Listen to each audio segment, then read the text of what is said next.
I'm aware, Jonathan replied. I wouldn't make such claims lightly, but I saw what I saw. Chapman needs help, and quickly. Dawson drummed his fingers on his desk, considering. Grandmother Willows has been part of this community for longer than I've been alive. Never had a complaint against her before. Quite the opposite. She's helped a great many folk with her remedies. I'm not denying she's helped people, Jonathan said carefully, but I believe she's also harmed those she deemed unworthy. And who is she to make such judgments? Dawson muttered almost to himself, then came to a decision. Very well, Mr. Parker. We'll ride out to Willow's End and investigate your claims. But I warn you, if this turns out to be a misunderstanding, or worse, a fabrication for your newspaper, there will be consequences. I understand, Jonathan nodded, and I accept full responsibility if I'm mistaken.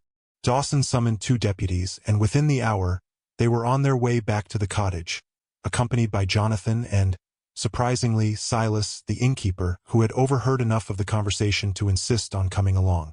Known Abigail Willows my whole life, Silas explained as their horses trotted through the night. Can't believe she'd harm anyone. But if Chapman's in trouble, I want to help. And if there's been a misunderstanding, maybe I can smooth things over. Jonathan appreciated the gesture, though he doubted any misunderstanding could explain what he had witnessed. As they approached Willow's End, he felt a growing sense of dread. The cottage looked peaceful from a distance, lamplight glowing in the windows, smoke curling from the chimney into the night sky.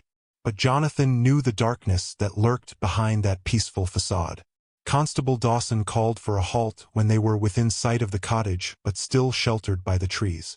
We'll approach carefully, he instructed. No need to cause alarm if this is all a mistake. But keep your hands near your weapons just in case. They advanced slowly, the constable in the lead, Jonathan close behind. The dogs, usually so vigilant, were nowhere to be seen, a fact that Jonathan found more unsettling than reassuring. Dawson knocked firmly on the front door. Mrs. Willows? Constable Dawson here. Need to have a word with you. There was no response. After a minute, Dawson knocked again, louder this time. Mrs. Willows, please open up. This is official business. Still nothing.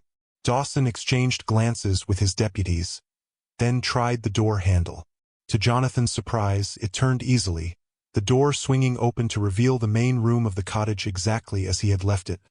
The fire burning low in the hearth, Grandmother Willows knitting still in the basket beside her chair. But of Grandmother Willows herself, there was no sign. Mrs. Willows? Dawson called, stepping inside cautiously. Anyone home? The cottage remained silent except for the ticking of the clock and the crackling of the dying fire. Check the other rooms, Dawson ordered his deputies. Mr. Parker, where did you say Chapman was being kept? In the cellar, Jonathan replied, moving toward the back of the cottage. Through this door here. He led Dawson to the cellar entrance, trying to ignore the sense of foreboding that grew with each step. The cellar door stood partially open, darkness yawning beyond. We'll need a lamp, Dawson said, taking one from a hook on the wall and lighting it. Stay behind me. They descended the stairs slowly, the lamplight casting long shadows across the preserves and stored goods.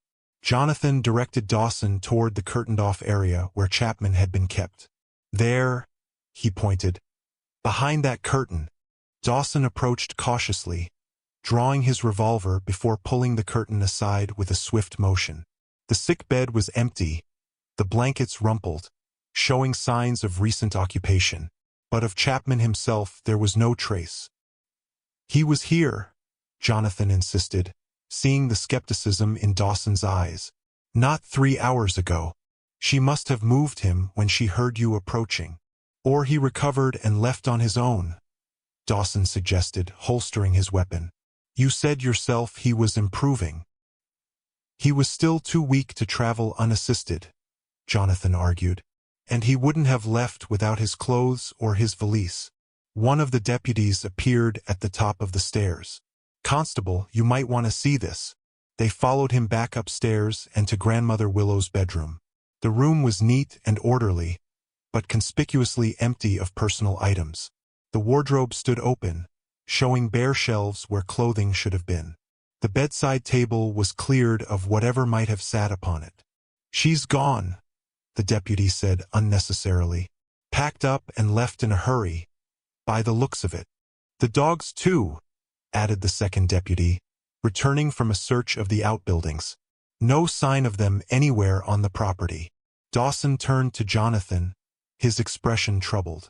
"It appears Mrs. Willows has fled, Mr. Parker, which lends some credence to your story, I'll grant you. Innocent folk don't generally run at the first sign of the law." "What about Chapman?" Jonathan pressed. "He could still be on the property somewhere. We need to search thoroughly." "And we will," Dawson assured him. "But first light would be better for a proper search. It's dangerous to go blundering about in the dark, especially if Mrs. Willows and her dogs are still in the vicinity." Jonathan couldn't argue with the logic, though the delay chafed at him. "At least let me show you one more thing," he insisted. "In the garden, there's an area of disturbed earth. I think there may be bodies buried there." Dawson's expression grew grave. "That's a serious allegation, Mr. Parker. Show me." They took lanterns and went out to the garden, where Jonathan led them to the rectangular patch of exposed earth he had noticed earlier. It looked even more ominous in the lantern light, the disturbed soil a dark wound against the surrounding snow. "Here," Jonathan pointed. "This was freshly dug when I saw it this afternoon." Dawson knelt, examining the soil with an experienced eye. "Been turned recently, that's certain," he agreed. "But could be for planting or any number of innocent purposes." "In the dead of winter?" Jonathan challenged. Dawson sighed. "Fair point. We'll dig it up tomorrow, see what's underneath. For now, I'm posting guards around the property. No one comes or goes until we've conducted a thorough investigation." They returned to the cottage, where Dawson organized shifts for his deputies to keep watch through the night. Silas built up the fire and prepared coffee for all of them, looking troubled as he moved about the kitchen that had so recently been Grandmother Willow's domain. "Never thought I'd see the day," he murmured to Jonathan as they sat by the fire waiting for dawn. "Abigail Willows running from the law. It doesn't make sense." "There's a lot about her that doesn't make sense," Jonathan replied. "The woman I saw tonight was not the kindly grandmother she pretended to be. There was something ancient in her eyes, something that had long since moved beyond normal human morality." Silas shuddered. "Always thought those dogs of hers were unnatural. The way they watched a person like they were memorizing your face. And they never seemed to age or die, though she's had them as long as I can remember." "How long has she lived here?" Jonathan asked. "She told me 52 years since her marriage," Silas replied. "That sounds right. My grandfather remembered when she first came to Thornfield as a young bride. Captain Willows brought her from Boston. They say she was a beauty then, with that striking hair and those unusual eyes. Some whispered she wasn't entirely, well, that she might have had foreign blood, Indian or perhaps Oriental, from her eyes." "And her husband, was he really lost at sea?" Silas frowned, thinking back. "That's the story she told. His ship went down in a storm off Japan with all hands lost. But now that you mention it, there was never any official confirmation. No survivors to report what happened, no wreckage found. Just a report of a typhoon in those waters around the time his ship would have been passing through.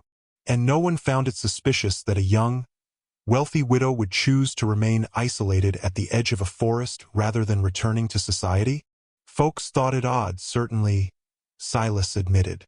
"But Abigail claimed the cottage was where she felt closest to her husband's spirit, and she made herself useful with her remedies, so people respected her wishes." Their conversation was interrupted by a sudden commotion outside, shouting from one of the deputies, followed by the sound of running feet. Dawson, who had been dozing in Grandmother Willow's chair, jerked awake and rushed to the door, Jonathan and Silas close behind. In the moonlit garden, they saw one of the deputies pointing urgently toward the forest. "Something moving out there, Constable. Looked like a large animal, but moving too smart for a wolf or bear." "The dogs," Jonathan suggested, a chill running down his spine. "Maybe." the deputy replied, his voice unsteady. But it was bigger than any dog I've ever seen. And its eyes, they glowed like lamps in the dark. Dawson raised his lantern, peering into the darkness beyond the garden. I don't see anything now. Are you certain it wasn't just a deer or some other forest creature? I know what I saw, the deputy insisted. It was watching the cottage, then slipped away when it realized I'd spotted it. Keep your weapons ready, Dawson ordered. If it returns, fire a warning shot. Don't engage unless absolutely necessary. They retreated to the cottage, the atmosphere now tense with anticipation. Jonathan found himself jumping at every creak of the old building, every whisper of wind through the eaves. The night seemed interminable, each minute stretching into what felt like hours. Finally, the eastern sky began to lighten with the approach of dawn. As soon as there was enough light to see by, Dawson organized search parties, one to excavate the disturbed earth in the garden, another to comb the cottage and outbuildings more thoroughly, and a third to search the surrounding forest for any sign of Grandmother Willows, Chapman, or the dogs. Jonathan joined the garden party. They worked in grim silence, digging into the cold earth with shovels borrowed from a shed behind the cottage. The soil was surprisingly loose and easy to turn, as if it had been prepared specifically for easy digging and refilling. They had gone down about 3 feet when one of the deputy's shovels struck something solid. Hold up, he called. I've hit something. They cleared away more soil, revealing what appeared to be a wooden lid or door set into the ground. It had iron handles and was secured with a heavy padlock. Stand back, Dawson ordered, drawing his revolver. He shot the padlock, the sound echoing across the silent garden. With the deputy's help, he lifted the wooden door, revealing a dark hole beneath. The stench that rose from the opening made them all recoil. A miasma of decay, damp earth, and something else, something chemical and bitter that Jonathan couldn't identify. Bring a lantern, Dawson ordered, covering his nose and mouth with a handkerchief.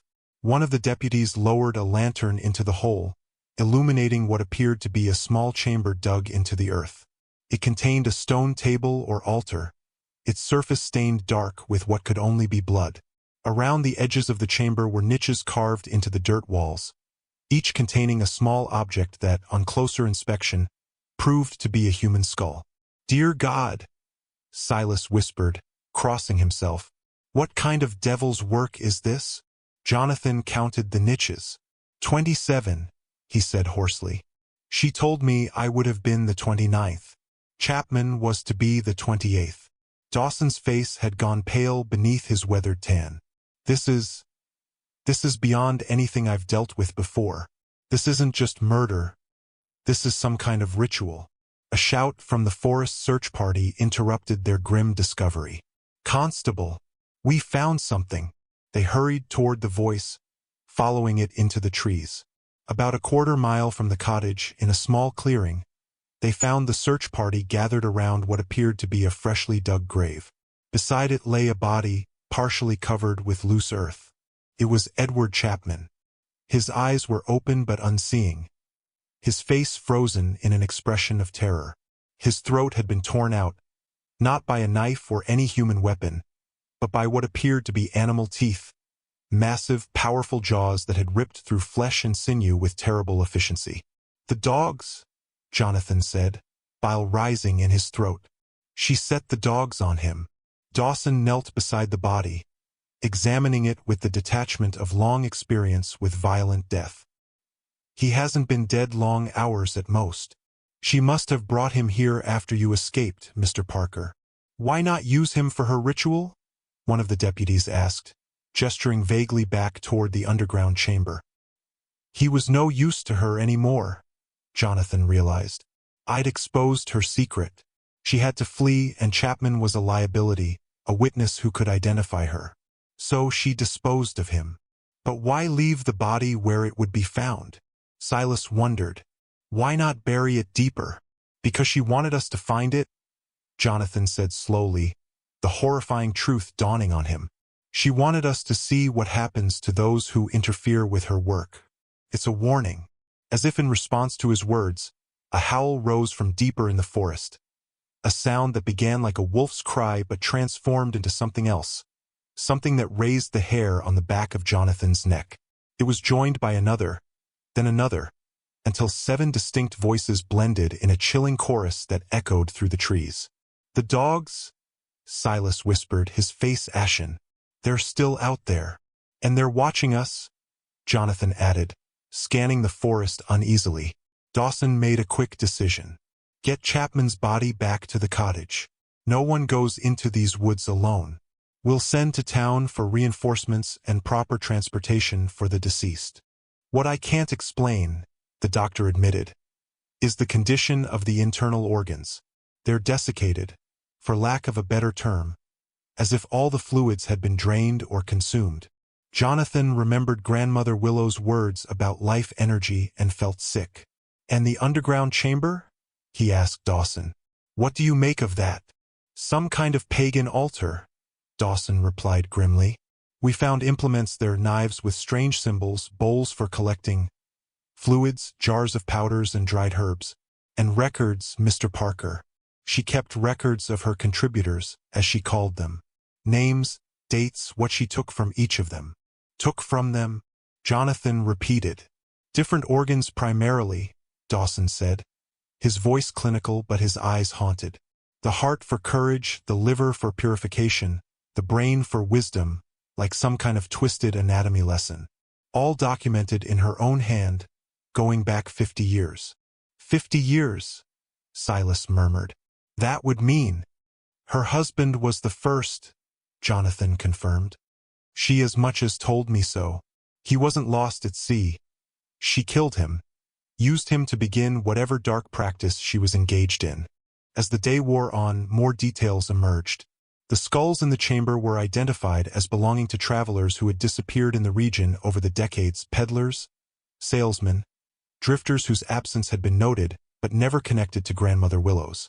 The records detailed how she had used their contributions to create her remedies, which she then dispensed to the unwitting residents of Thornfield and beyond. "But her medicines worked," Silas protested when this was explained to him. "They healed people. How could something so evil produce good?" "Perhaps they worked because of what they contained," Jonathan suggested grimly. "Life energy," she called it, taken from one to benefit another. A terrible balance.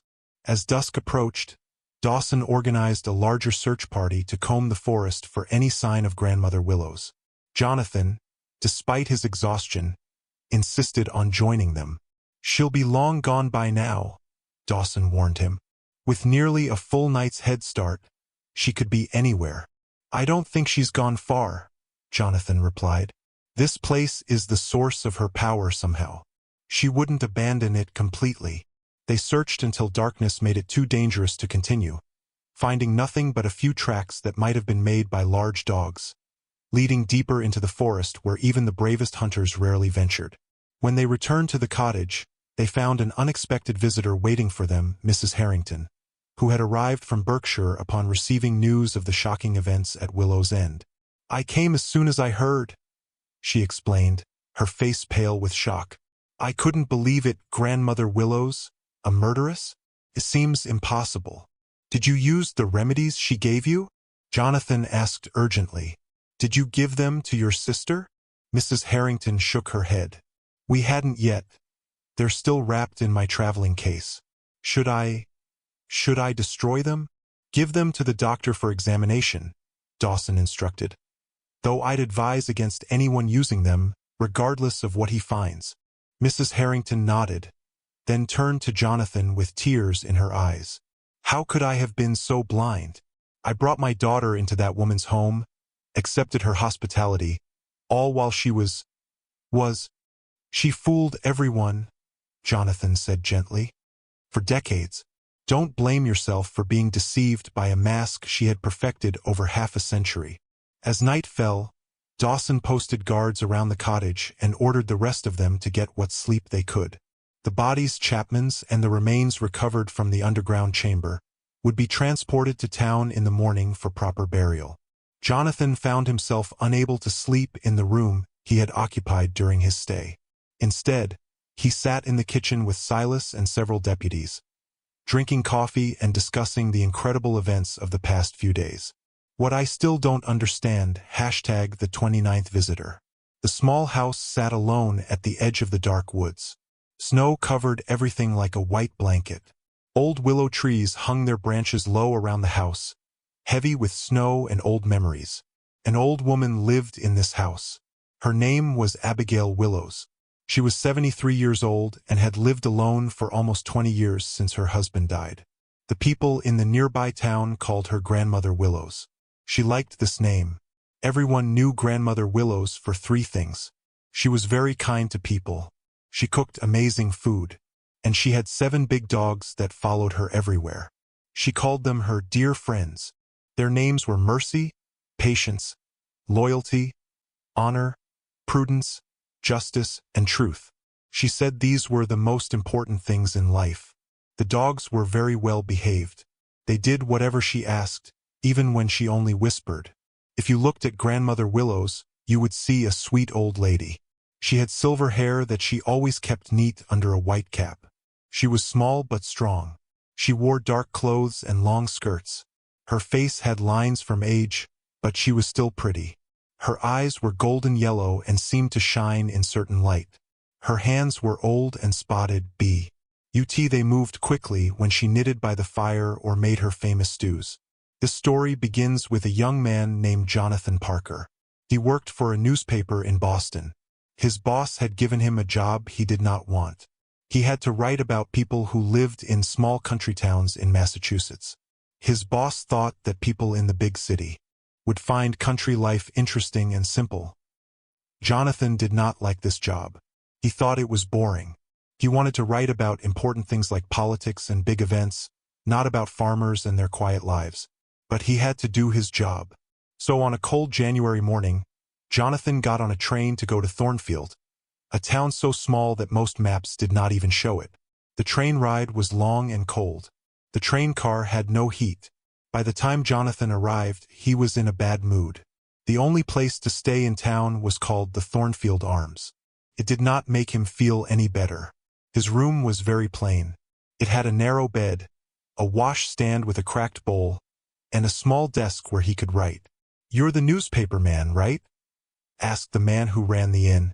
His name was Silas. He had a red face and showed Jonathan to his room. "I write for the Boston Chronicle," Jonathan said. He did not try to hide that he was not happy to be there. "Not much happens here that's worth writing about," Silas laughed. "But if you want a story, you should visit Grandmother Willows." Jonathan looked interested. "Who is that?" "The sweetest old lady you'll ever meet. She lives just outside town by Oakwood Forest. She keeps to herself mostly, but people say she has quite a past. Her husband was a sea captain. He traveled all over the world before he was lost at sea. Left her with lots of money, they say, though you wouldn't know it by how she lives." "And this is interesting because?" Jonathan asked. He was not impressed. "Well, she's known for helping travelers who get lost. She feeds them and gives them a place to sleep. Some say she can heal people too. She can cure almost any sickness with her herbs and medicines. If you want to see real country kindness, that's where you'll find it." Jonathan made a sound that showed he was not very interested. A kind old widow did not sound like something that would make a good newspaper story, but maybe she could give him some local color for his article. He decided he would visit this Grandmother Willows the next day. That evening, Jonathan sat in the inn's small dining room. He picked at a bowl of bland stew and could not help but hear the conversations around him. Most were boring, talk about crops and weather, local marriages and deaths. But then he heard something that caught his attention. "Strange how they never found him," a man was saying quietly to his friend. "He passed through here on his way to Boston. He stopped to ask directions at the Willow place, and that was the last anyone ever saw of him." "Hush now, Thomas," his friend replied. "That was years ago, and there was never any proof of wrongdoing. He probably just changed his mind about where he was going and didn't think to tell anyone." "And what about the Marshall boy and that peddler woman?" "Just coincidences. Nothing more. You shouldn't spread such talk. Grandmother Willows is a good Christian woman." Jonathan's newspaper instincts suddenly woke up. Maybe there was a story here after all. Not the one his boss had sent him for, but something much more interesting. He decided to talk to the men.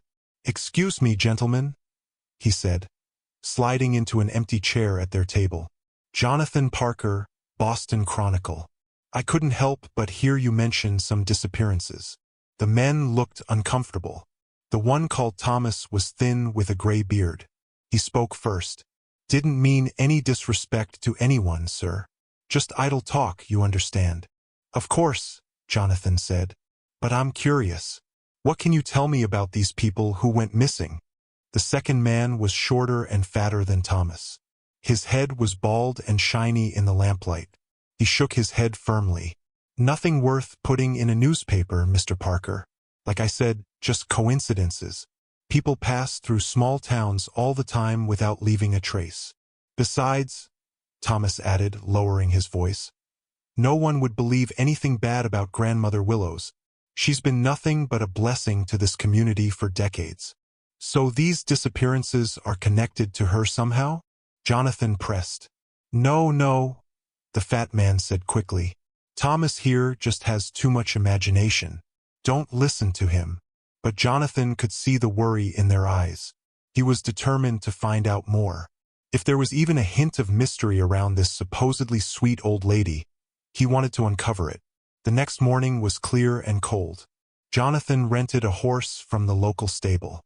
Following directions from Silas, he set out for Willow's End.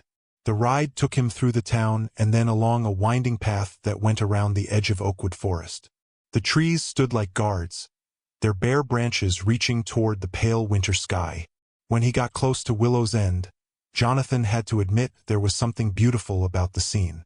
The cottage was small but well kept, with smoke coming from the chimney into the cold air. The weeping willow trees around it were magnificent, even in winter. A neat stone path led from the gate to the front door. On both sides were garden beds that would probably be full of herbs and flowers in spring. Before he could get off his horse, the door opened. An old woman came out, wrapped in a thick shawl. 7 large dogs followed behind her. They were alert but not mean. "Good morning, young man," she called out in a voice that was surprisingly strong and clear for someone her age. "I've been expecting you." Jonathan was surprised. "You have?" She laughed. The sound was warm and somehow made the cold day seem less bitter. "Word travels fast in small communities, Mr. Parker. Silas sent word that a journalist might visit me. Please come inside. It's too cold to talk outside." Jonathan tied his horse to a post by the gate and walked toward her carefully. He looked at the dogs with some fear. "Don't mind my darlings," Grandmother Willows said, noticing his hesitation. "They won't hurt you unless I tell them to." She said this with a smile that made it seem like a joke, but something about her golden eyes made Jonathan wonder. The inside of the cottage was as neat as the outside. The furniture was simple but comfortable. A fire crackled in the fireplace, making dancing shadows on the walls. The main room was both living room and kitchen. There was a large oak table in the center and cooking tools hanging from hooks on the walls. A spinning wheel stood in one corner. Bundles of dried herbs hung from the ceiling beams, filling the air with a complex smell. "Please sit," Grandmother Willows said, pointing to a chair by the fire. "You must be cold to the bone. I'll make some tea." Jonathan took off his coat and hat and hung them on a peg by the door. He sat in the chair she offered. The dogs arranged themselves around the room. Some lay by the fire, others sat at attention near their mistress as she worked with the kettle. "You have quite a way with animals, Mrs. Willows," Jonathan said. "Abigail, please," she corrected him. "Or Grandmother Willows, as most call me. And yes, animals have always liked me. These 7 have been with me for many years now. They're my family since my dear husband was lost at sea." "I heard about that. I'm sorry for your loss." She waved her hand dismissively. "It was many years ago, Mr. Parker. Time heals all wounds, they say, though some leave scars that never fade." As she made the tea, Jonathan watched her more closely.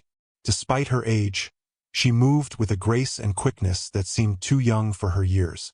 Her hands were steady as she measured tea leaves into a pot. There was something almost hypnotic about her movements. "So what brings a Boston journalist to my humble home?" she asked as she set a steaming cup before him. "Surely the daily life of an old woman is of little interest to city folk." "I'm writing a piece on rural communities," Jonathan explained, taking a sip of the tea. It was surprisingly delicious with a complex flavor he couldn't identify. "The innkeeper suggested you might have stories to share." "Did he now?" She smiled, sitting in a chair across from him with her own cup. "And did Silas happen to mention anything else about me?" Jonathan hesitated, not sure how much to reveal of what he'd heard the night before. "He mentioned that you're known for your hospitality to travelers." "Ah, yes, I've had many visitors over the years. Some planned, others unexpected." She looked into the fire, her expression distant. "When one lives alone at the edge of a forest, one learns to be prepared for all kinds of visitors." "Have you lived here long?" "All my married life. My husband built this cottage with his own hands before our wedding. He wanted us to have a place of our own, away from the prying eyes of the town." "And after he died, you never thought of moving closer to town?" "It must be lonely out here, especially in winter." A shadow seemed to pass over her face so quickly that Jonathan thought he might have imagined it. "I have my dogs for company, Mr. Parker, and my memories. This place holds my history within its walls. I could no more leave it than I could leave my own skin." One of the dogs, a large black hound with smart eyes, moved to rest its head on her lap. She petted it without thinking as she spoke. "Besides, I find that people come to me when they need to, some seeking shelter from a storm, others seeking something else entirely." "What do you mean by that?" Jonathan asked, his curiosity growing. Grandmother Willows smiled mysteriously. "Everyone is searching for something, Mr. Parker. Comfort, healing, answers to questions they don't dare ask out loud. Sometimes they find what they seek here, sometimes not." Before Jonathan could ask more, she suddenly changed the subject. "You must be hungry after your ride. I was just about to prepare some lunch. Would you care to join me?" Though he hadn't noticed it until she mentioned food, Jonathan realized he was indeed quite hungry. "That's very kind of you. Thank you. It's no trouble at all. I always cook enough for unexpected guests." She got up and moved to the large pot hanging over the fire. "My stew is quite famous in these parts. A family recipe passed down through generations." As she stirred the pot, adding pinches of various herbs from small jars on a nearby shelf, Jonathan decided to steer the conversation toward the rumors he'd heard. "I understand that you sometimes take in travelers who've lost their way."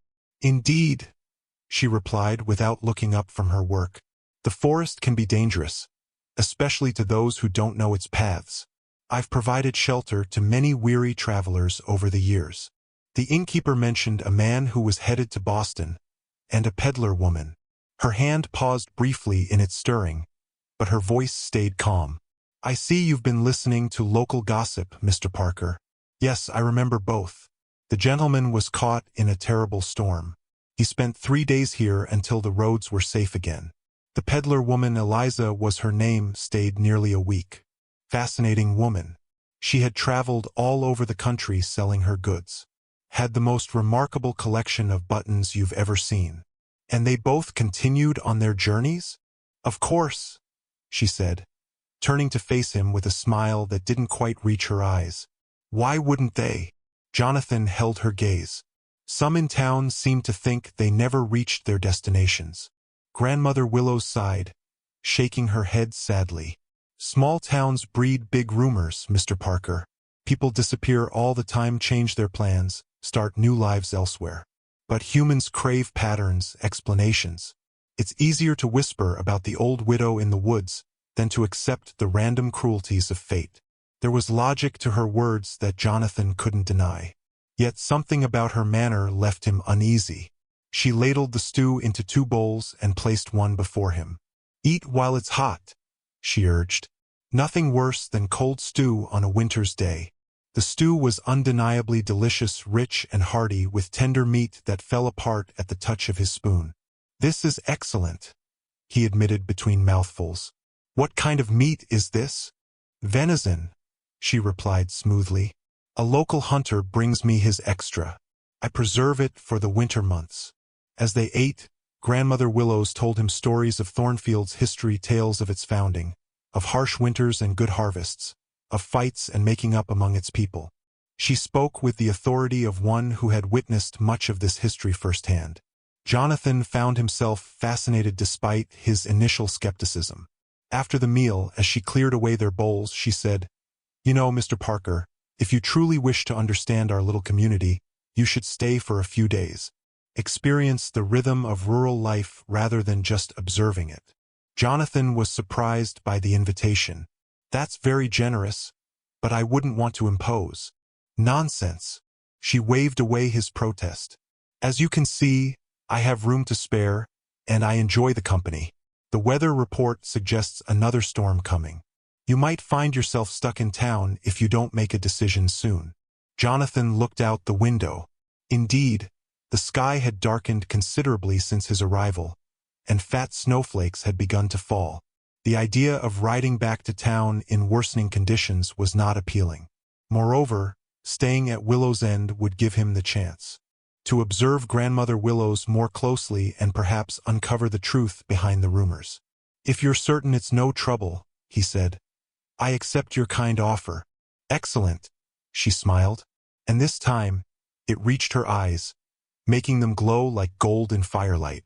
"I'll prepare the guest room. It's small but comfortable. My husband used it as his study when he was home from his voyages." As she bustled about preparing his room, Jonathan couldn't shake the feeling that he'd just crossed some invisible line, that in accepting her hospitality, he had entered into an unspoken agreement whose terms he didn't fully understand.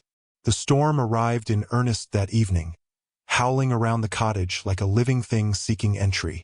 Jonathan was grateful for the solid walls and the warmth of the fire. Grandmother Willows seemed unbothered by the weather, knitting peacefully in her chair while the dogs dozed around her. "Do storms like this worry you, living alone as you do?" Jonathan asked, watching as the windows rattled with each gust. "I've weathered far worse, my dear," she replied without looking up from her knitting. "This cottage has stood for nearly 50 years without failing me. Besides," she nodded toward the dogs, "I'm never truly alone." As if on cue, the largest of the dogs, a mastiff-like creature she had called Loyalty, raised its massive head and growled softly at the window. "Hush now," Grandmother Willows murmured, and the dog immediately fell silent, though its eyes remained fixed on the glass. Jonathan followed its gaze but could see nothing beyond his own reflection and the swirling snow. "Does he hear something? Probably just a deer seeking shelter," she said dismissively. "The forest creatures know my property is safe from hunters." They sat in comfortable silence for a time, the only sounds the clicking of her knitting needles, the crackling of the fire, and the storm's persistent howling. Jonathan found himself growing drowsy, lulled by the warmth and the rhythm of her needles. He was on the verge of nodding off when a distinct knock came at the door. Jonathan started, fully awake now, and saw that Grandmother Willows had paused in her knitting, her head tilted slightly as if listening. The knock came again, more insistent this time. "Were you expecting someone?" Jonathan asked, surprised that anyone would be out in such weather. "No," she replied, setting aside her knitting. "But as I said, unexpected visitors are not uncommon here." She rose with remarkable agility for a woman of her years and crossed to the door. The dogs, previously drowsy, were now fully alert, watching their mistress with unwavering attention. Grandmother Willows opened the door to reveal a man in his 30s, snow-covered and shivering. He wore the clothes of a traveling salesman, a once fine suit now soaked and wrinkled, and clutched a small bag in his gloved hands. "Madam," he stammered through chattering teeth, "I beg your pardon for the intrusion. My carriage broke an axle about a mile back.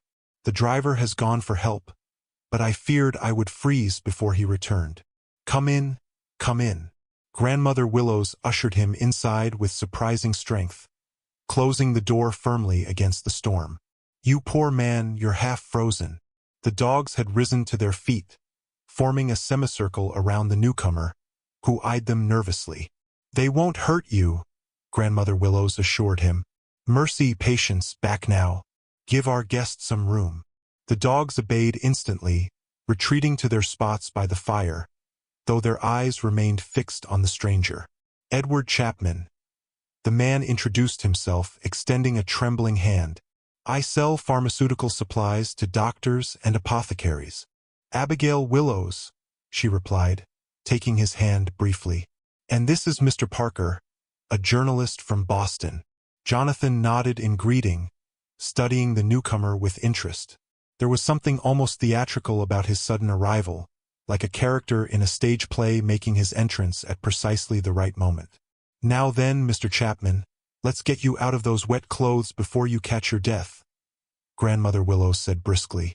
"Mr. Parker, would you be so kind as to build up the fire while I find our guest something dry to wear? I believe some of my late husband's clothes might fit him." As Grandmother Willows disappeared into another room, Chapman turned to Jonathan with wide eyes. "I thought I was done for out there," he confessed. "I couldn't see more than a foot in front of me. Then I spotted a light through the trees, like a beacon guiding me here." "Fortune favors you," Jonathan replied. "Mrs. Willows is known for her hospitality to travelers." "God bless her for it," Chapman said fervently. "There aren't many who would open their doors to a stranger on a night like this." Grandmother Willows returned with a bundle of clothing, a simple shirt, trousers, and a knitted sweater. "These should keep you warm until your own clothes dry," she said, handing them to Chapman. "You can change in the room down the hall, first door on the right. Then come back and have some hot tea."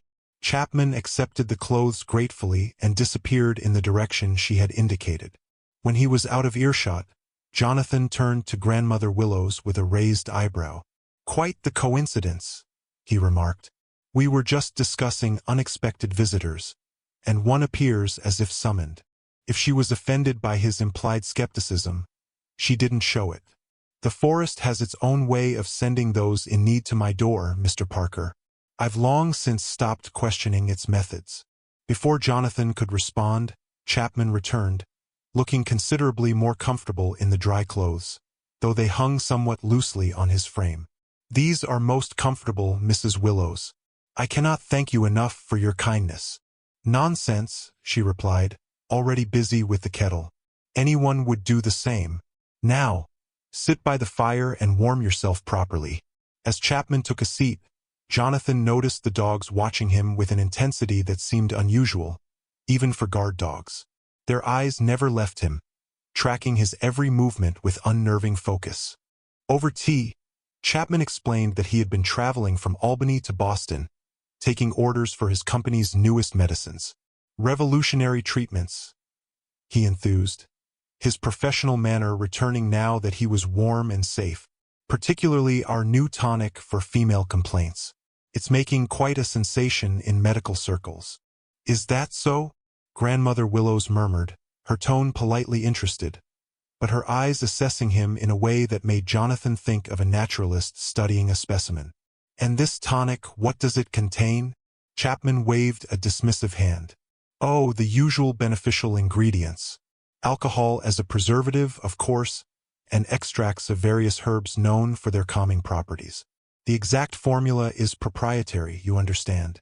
"Of course," she nodded, though Jonathan caught a flicker of something disapproval in her expression. "Though I find that the old remedies often work best. I make my own tinctures from herbs I grow myself." "Ah, a practitioner of folk medicine," Chapman smiled condescendingly. "Charming, though perhaps a bit outdated in this modern age. Science has made such strides in understanding the human body and its ailments." Jonathan watched as something flickered in Grandmother Willow's eyes, a momentary hardening that was gone so quickly, he thought he might have imagined it. "Perhaps," she said mildly, "though I find that modern science often discovers what folk practitioners have known for generations. But tell me, Mr. Chapman, where did you say your driver has gone for help? Back toward town, I presume?" "He said he knew of a blacksmith who might be able to repair the axle, though in this weather, who knows when they'll return." Chapman yawned suddenly. Forgive me. The warmth and the excitement of the day are catching up with me. Quite understandable, Grandmother Willows said. You must be exhausted. I was just about to show Mr. Parker to his room for the night. Perhaps you would also like to retire? I can make up another bed for you in no time. That would be most welcome, Chapman admitted, though I hate to put you to any more trouble. It's no trouble at all, she assured him. I keep several rooms ready for just such occasions. As Grandmother Willows prepared a room for Chapman, Jonathan found himself studying the salesman more closely. There was something about the man that struck him as false, though he couldn't put his finger on exactly what it was. Perhaps it was merely the natural distrust a journalist develops for those who speak too smoothly, too confidently about their wares. When Grandmother Willows returned, she led them both down a narrow hallway to 2 rooms next to each other. I hope you'll both be comfortable, she said. The storm may keep us housebound tomorrow, but we'll have plenty of food and firewood to see us through. Jonathan's room was indeed small but comfortable, just as she had promised. A narrow bed with a patchwork quilt, a small desk beneath the window, a washstand with a porcelain basin, and a sturdy chest at the foot of the bed. A single oil lamp provided warm golden light. Sleep well, Mr. Parker, Grandmother Willows said from the doorway. And don't be alarmed if you hear the dogs moving about during the night. They patrol the house when strangers are present. An old habit my husband trained into them. With that slightly unsettling remark, she left him, closing the door softly behind her. Jonathan heard her speaking quietly to Chapman as she showed him to the neighboring room, but couldn't make out her words. Once alone, Jonathan sat on the edge of the bed, considering the strange turn his assignment had taken. What had begun as a tedious article about rural life had transformed into something far more intriguing. Was there truly something sinister about Grandmother Willows, as the town gossip hinted? Or was she merely an eccentric old woman with an unusual affinity for animals and a generous spirit toward travelers? The storm continued to rage outside, rattling the window in its frame. Jonathan crossed to it, pulling aside the heavy curtain to peer out into the darkness. He could see nothing but swirling snow illuminated by the faint light from the window. And beyond that, the shadowy outlines of the willows, their branches thrashing in the wind like the arms of drowning men. A sound behind him made him turn sharply, but the room was empty. He shook his head, scolding himself for his nervousness. The atmosphere of the cottage, combined with the storm and the strange circumstances of Chapman's arrival, had clearly affected his normally rational mind. Deciding that sleep was the best remedy for an overactive imagination, Jonathan prepared for bed, washing his face in the cold water provided in the basin and changing into the nightshirt Grandmother Willows had left for him, another relic of her late husband, he presumed. As he lay in the unfamiliar bed, listening to the storm's fury, Jonathan found his thoughts returning to the rumors he'd heard in town. What had happened to the travelers who had allegedly disappeared after visiting Willow's End? Was there any truth to the whispers, or were they merely the product of small-town imaginations hungry for drama? And what of Chapman? His arrival seemed almost too convenient, like a character in a novel appearing precisely when the plot required him. Jonathan resolved to question the salesman more thoroughly in the morning, to determine whether his story held water.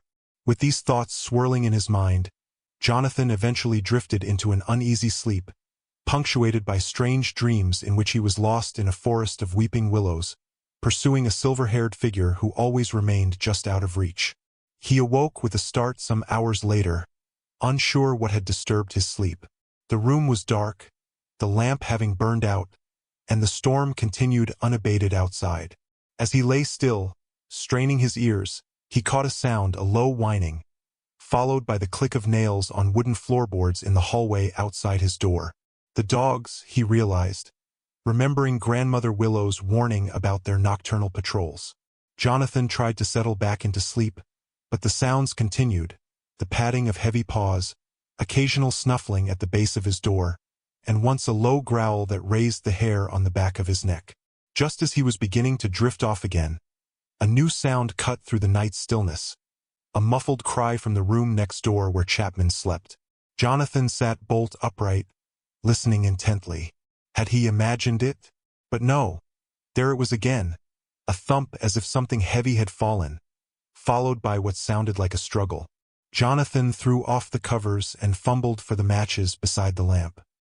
His hands shook slightly as he struck one, the sudden flare of light momentarily blinding him. He lit the lamp and moved cautiously to the door, pressing his ear against it. The hallway had fallen silent. No padding paws, no whines or growls, nothing to indicate the presence of the dogs that had been so active moments before. And from Chapman's room, complete silence. Perhaps the salesman had merely cried out in a nightmare, disturbed by the storm as Jonathan himself had been. It would be foolish to raise an alarm over what was likely nothing more than a bad dream, yet something compelled Jonathan to open his door and step into the darkened hallway. The house was eerily quiet, the only sound the howling of the wind outside. The door to Chapman's room was closed, no light visible beneath it. Jonathan hesitated, then knocked softly. "Mr. Chapman? Are you all right?" No response. He knocked again, louder this time. "Mr. Chapman?" Still nothing. Concern overcoming his hesitation, Jonathan tried the handle. The door was unlocked. He pushed it open slowly, holding his lamp aloft to illuminate the room. The bed was empty, the covers thrown back as if Chapman had left it in a hurry. His clothes, which had been hung by the fire to dry, were gone from their hooks. Of the man himself there was no sign. Puzzled, Jonathan examined the room more carefully. There were no signs of a struggle, nothing to indicate that anything wrong had occurred. Had Chapman simply decided to continue his journey despite the storm? Seemed unlikely, yet what other explanation could there be? A floorboard creaked behind him, and Jonathan whirled around to find Grandmother Willows standing in the doorway. A shawl was wrapped around her nightgown, her silver hair loose about her shoulders. In the lamplight, with her hair unbound, she looked both younger and somehow more formidable than she had earlier. "Is something amiss, Mr. Parker?" she asked, her golden eyes reflecting the lamplight like a cat's. "Mr. Chapman is gone," Jonathan said, gesturing to the empty room. "Gone." She stepped past him, surveying the room with a quick glance. How peculiar. Perhaps his driver returned for him. In the middle of the night? In this storm? Jonathan shook his head. "I heard a noise, a cry, I think, and what sounded like a struggle." Grandmother Willows raised an eyebrow. "A nightmare, perhaps? The wind can play tricks on the ears, especially in an unfamiliar house." "His clothes are gone," Jonathan pointed out. "He must have left voluntarily." "Some men are restless spirits," she said with a slight shrug, "unable to accept hospitality without feeling indebted. Or perhaps he feared his valuable medicines would be damaged if left in the broken carriage too long." Her explanation was reasonable, yet Jonathan couldn't shake the feeling that something was wrong. "I should look for him," he decided. "He could be lost in the storm." "That would be unwise, Mr. Parker," Grandmother Willows said firmly. "The forest is treacherous enough by day. In a night storm it's deadly. If Mr. Chapman has indeed left of his own accord, that's his choice to make. We can alert the town constable in the morning if he hasn't returned by then." She was right, of course. Venturing out into the blizzard would be foolhardy at best, suicidal at worst. Yet Jonathan found himself reluctant to return to his bed, disturbed by the salesman's inexplicable disappearance. "Where are your dogs?" he asked suddenly, realizing that the animals who had been so vigilant earlier were nowhere to be seen. "In the kitchen, I expect," she replied. "They know better than to roam the guest quarters at night without cause." But Jonathan distinctly remembered hearing them in the hallway just before Chapman's cry. He decided not to mention this, however. There was something in Grandmother Willow's demeanor that cautioned him against revealing too much of his suspicions. "You're right, of course," he said instead. "I'm sure there's a perfectly reasonable explanation. I'll return to bed and we can sort it out in the morning." "A wise decision," she nodded approvingly. "The storm will have blown itself out by dawn, and everything looks clearer in daylight. Good night, Mr. Parker." "Good night, Mrs. Willows." As she turned to leave, Jonathan noticed something that made his blood run cold. A dark smear on the sleeve of her nightgown, barely visible against the pale fabric. It could have been anything, a bit of soot from the fire, a stain from cooking. But in the context of Chapman's disappearance and the strange sounds in the night, Jonathan's mind immediately leapt to a more sinister conclusion. He watched her retreating figure until she disappeared into her own room at the end of the hall. Then, instead of returning to his bed, Jonathan began a careful search of Chapman's room, looking for any clue that might explain the salesman's abrupt departure. There was nothing obvious. No note left behind. No personal items forgotten in haste. The bed was rumpled, but not excessively so. The wash basin held water that was still faintly cloudy, suggesting Chapman had used it before leaving. Jonathan was about to give up when he noticed something on the floor near the bed. A small dark object partially hidden by the edge of the rug. He bent to examine it and found it was a button, presumably from Chapman's waistcoat. As he picked it up, he saw that it was attached to a scrap of fabric, as if it had been torn off rather than simply coming loose. This discovery lent weight to his suspicion that Chapman had not left voluntarily. A man might leave in a hurry, but would he depart wearing a damaged garment if he had any choice in the matter? Jonathan pocketed the button and returned to his own room, though he knew sleep would now be impossible.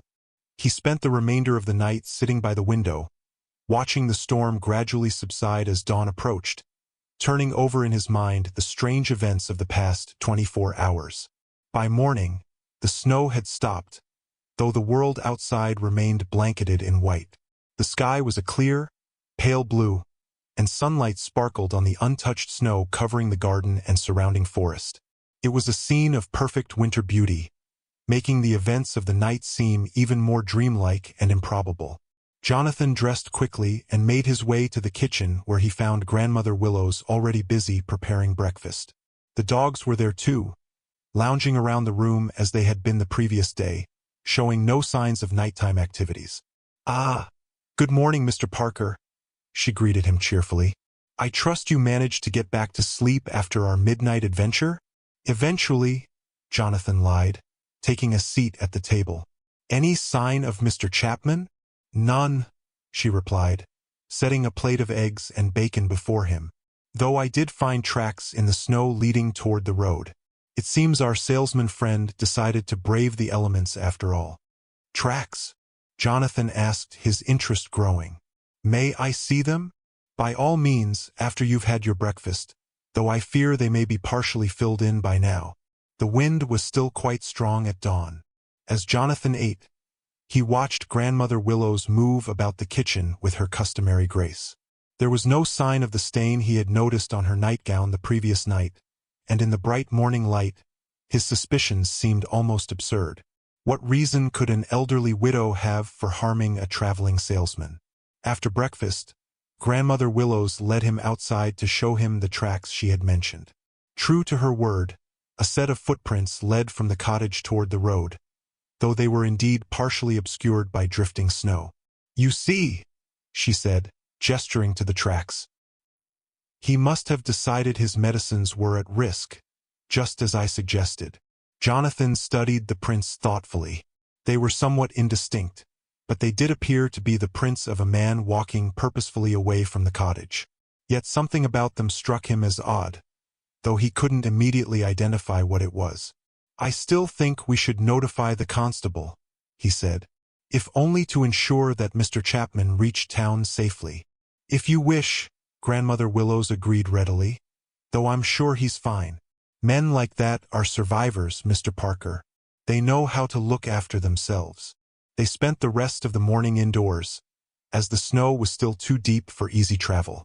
Grandmother Willows continued her knitting while Jonathan made notes for his article, trying to focus on his original assignment rather than the mystery of Chapman's disappearance. Around midday, as Grandmother Willows was preparing lunch, a sound from outside caught their attention, the jingling of harness bells and the crunch of wheels on snow. Jonathan moved to the window and saw a carriage making its laborious way up the path to the cottage. "It seems we have more visitors," he remarked. Grandmother Willows joined him at the window, a slight frown creasing her forehead. "So we do," she murmured. and Jonathan thought he detected a note of resignation in her voice. The carriage came to a halt before the cottage, and two women descended, one middle-aged and plump, the other younger and slender. They were dressed in the manner of city ladies taking a country excursion, their clothing fine but practical. Before Grandmother Willows could move to greet them, there was a knock at the door. She opened it with her usual cordial smile. "Good day, ladies. What brings you out in such challenging conditions?" The older woman stepped forward, extending a gloved hand. "Mrs. Willows? I'm Margaret Harrington, and this is my daughter, Clara. We're traveling to visit my sister in Berkshire, but our carriage has developed a troublesome rattle. The driver suggested we might rest here while he sees to the repairs." "Of course, please come in." Grandmother Willows ushered them inside with practiced hospitality. "You must be chilled through.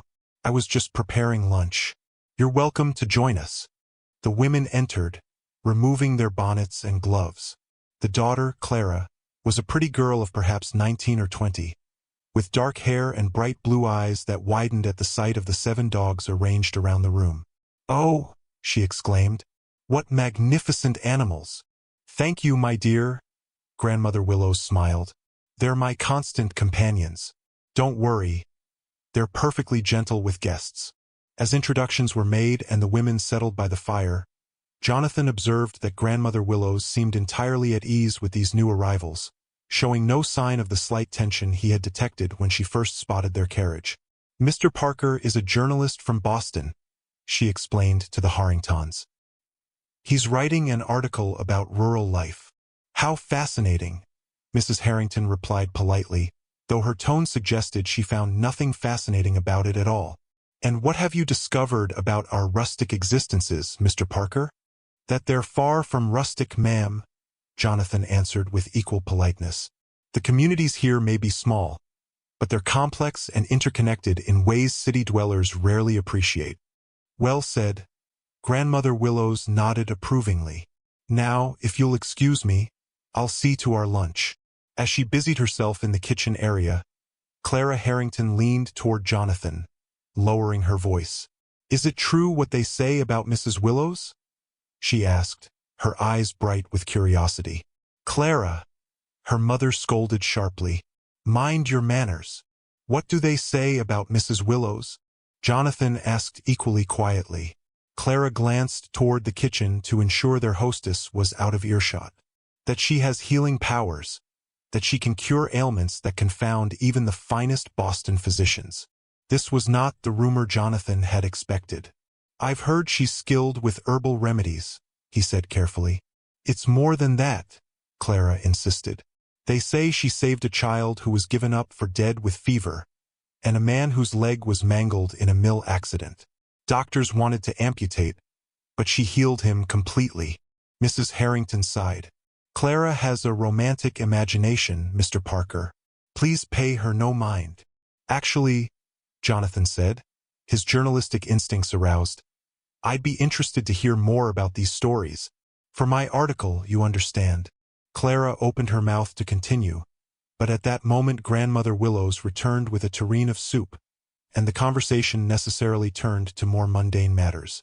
Lunch was a pleasant affair, with Mrs. Harrington revealing herself to be quite knowledgeable about Boston society and eager to share the latest gossip. Jonathan listened with half an ear, his mind still occupied with the mystery of Chapman's disappearance and now these new rumors about Grandmother Willow's supposed healing abilities. After the meal, as Grandmother Willows cleared the table with Clara's help, Mrs. Harrington leaned toward Jonathan. "My daughter may have spoken out of turn, Mr. Parker, but there is some substance to the tales. Mrs. Willows has quite a reputation in certain circles." "What circles would those be?" Jonathan asked. Mrs. Harrington lowered her voice further. "Those with ailments that conventional medicine cannot address. My sister suffers from a nervous condition that has resisted all treatment. That's actually why we're making this journey, not just to visit her, but to consult with Mrs. Willows about her case." "You've come specifically to see Mrs. Willows?" Jonathan was surprised. "Yet you presented your visit as a chance occurrence due to carriage trouble." Mrs. Harrington had the grace to look embarrassed. "A small deception, I admit, but one feels a certain hesitation about admitting to seeking what some might call folk remedies. My husband would be most displeased if he knew. Does Mrs. Willows know the true purpose of your visit? I believe she suspects, Mrs. Harrington replied. She has an uncanny way of discerning one's true intentions. I plan to speak with her privately before we depart.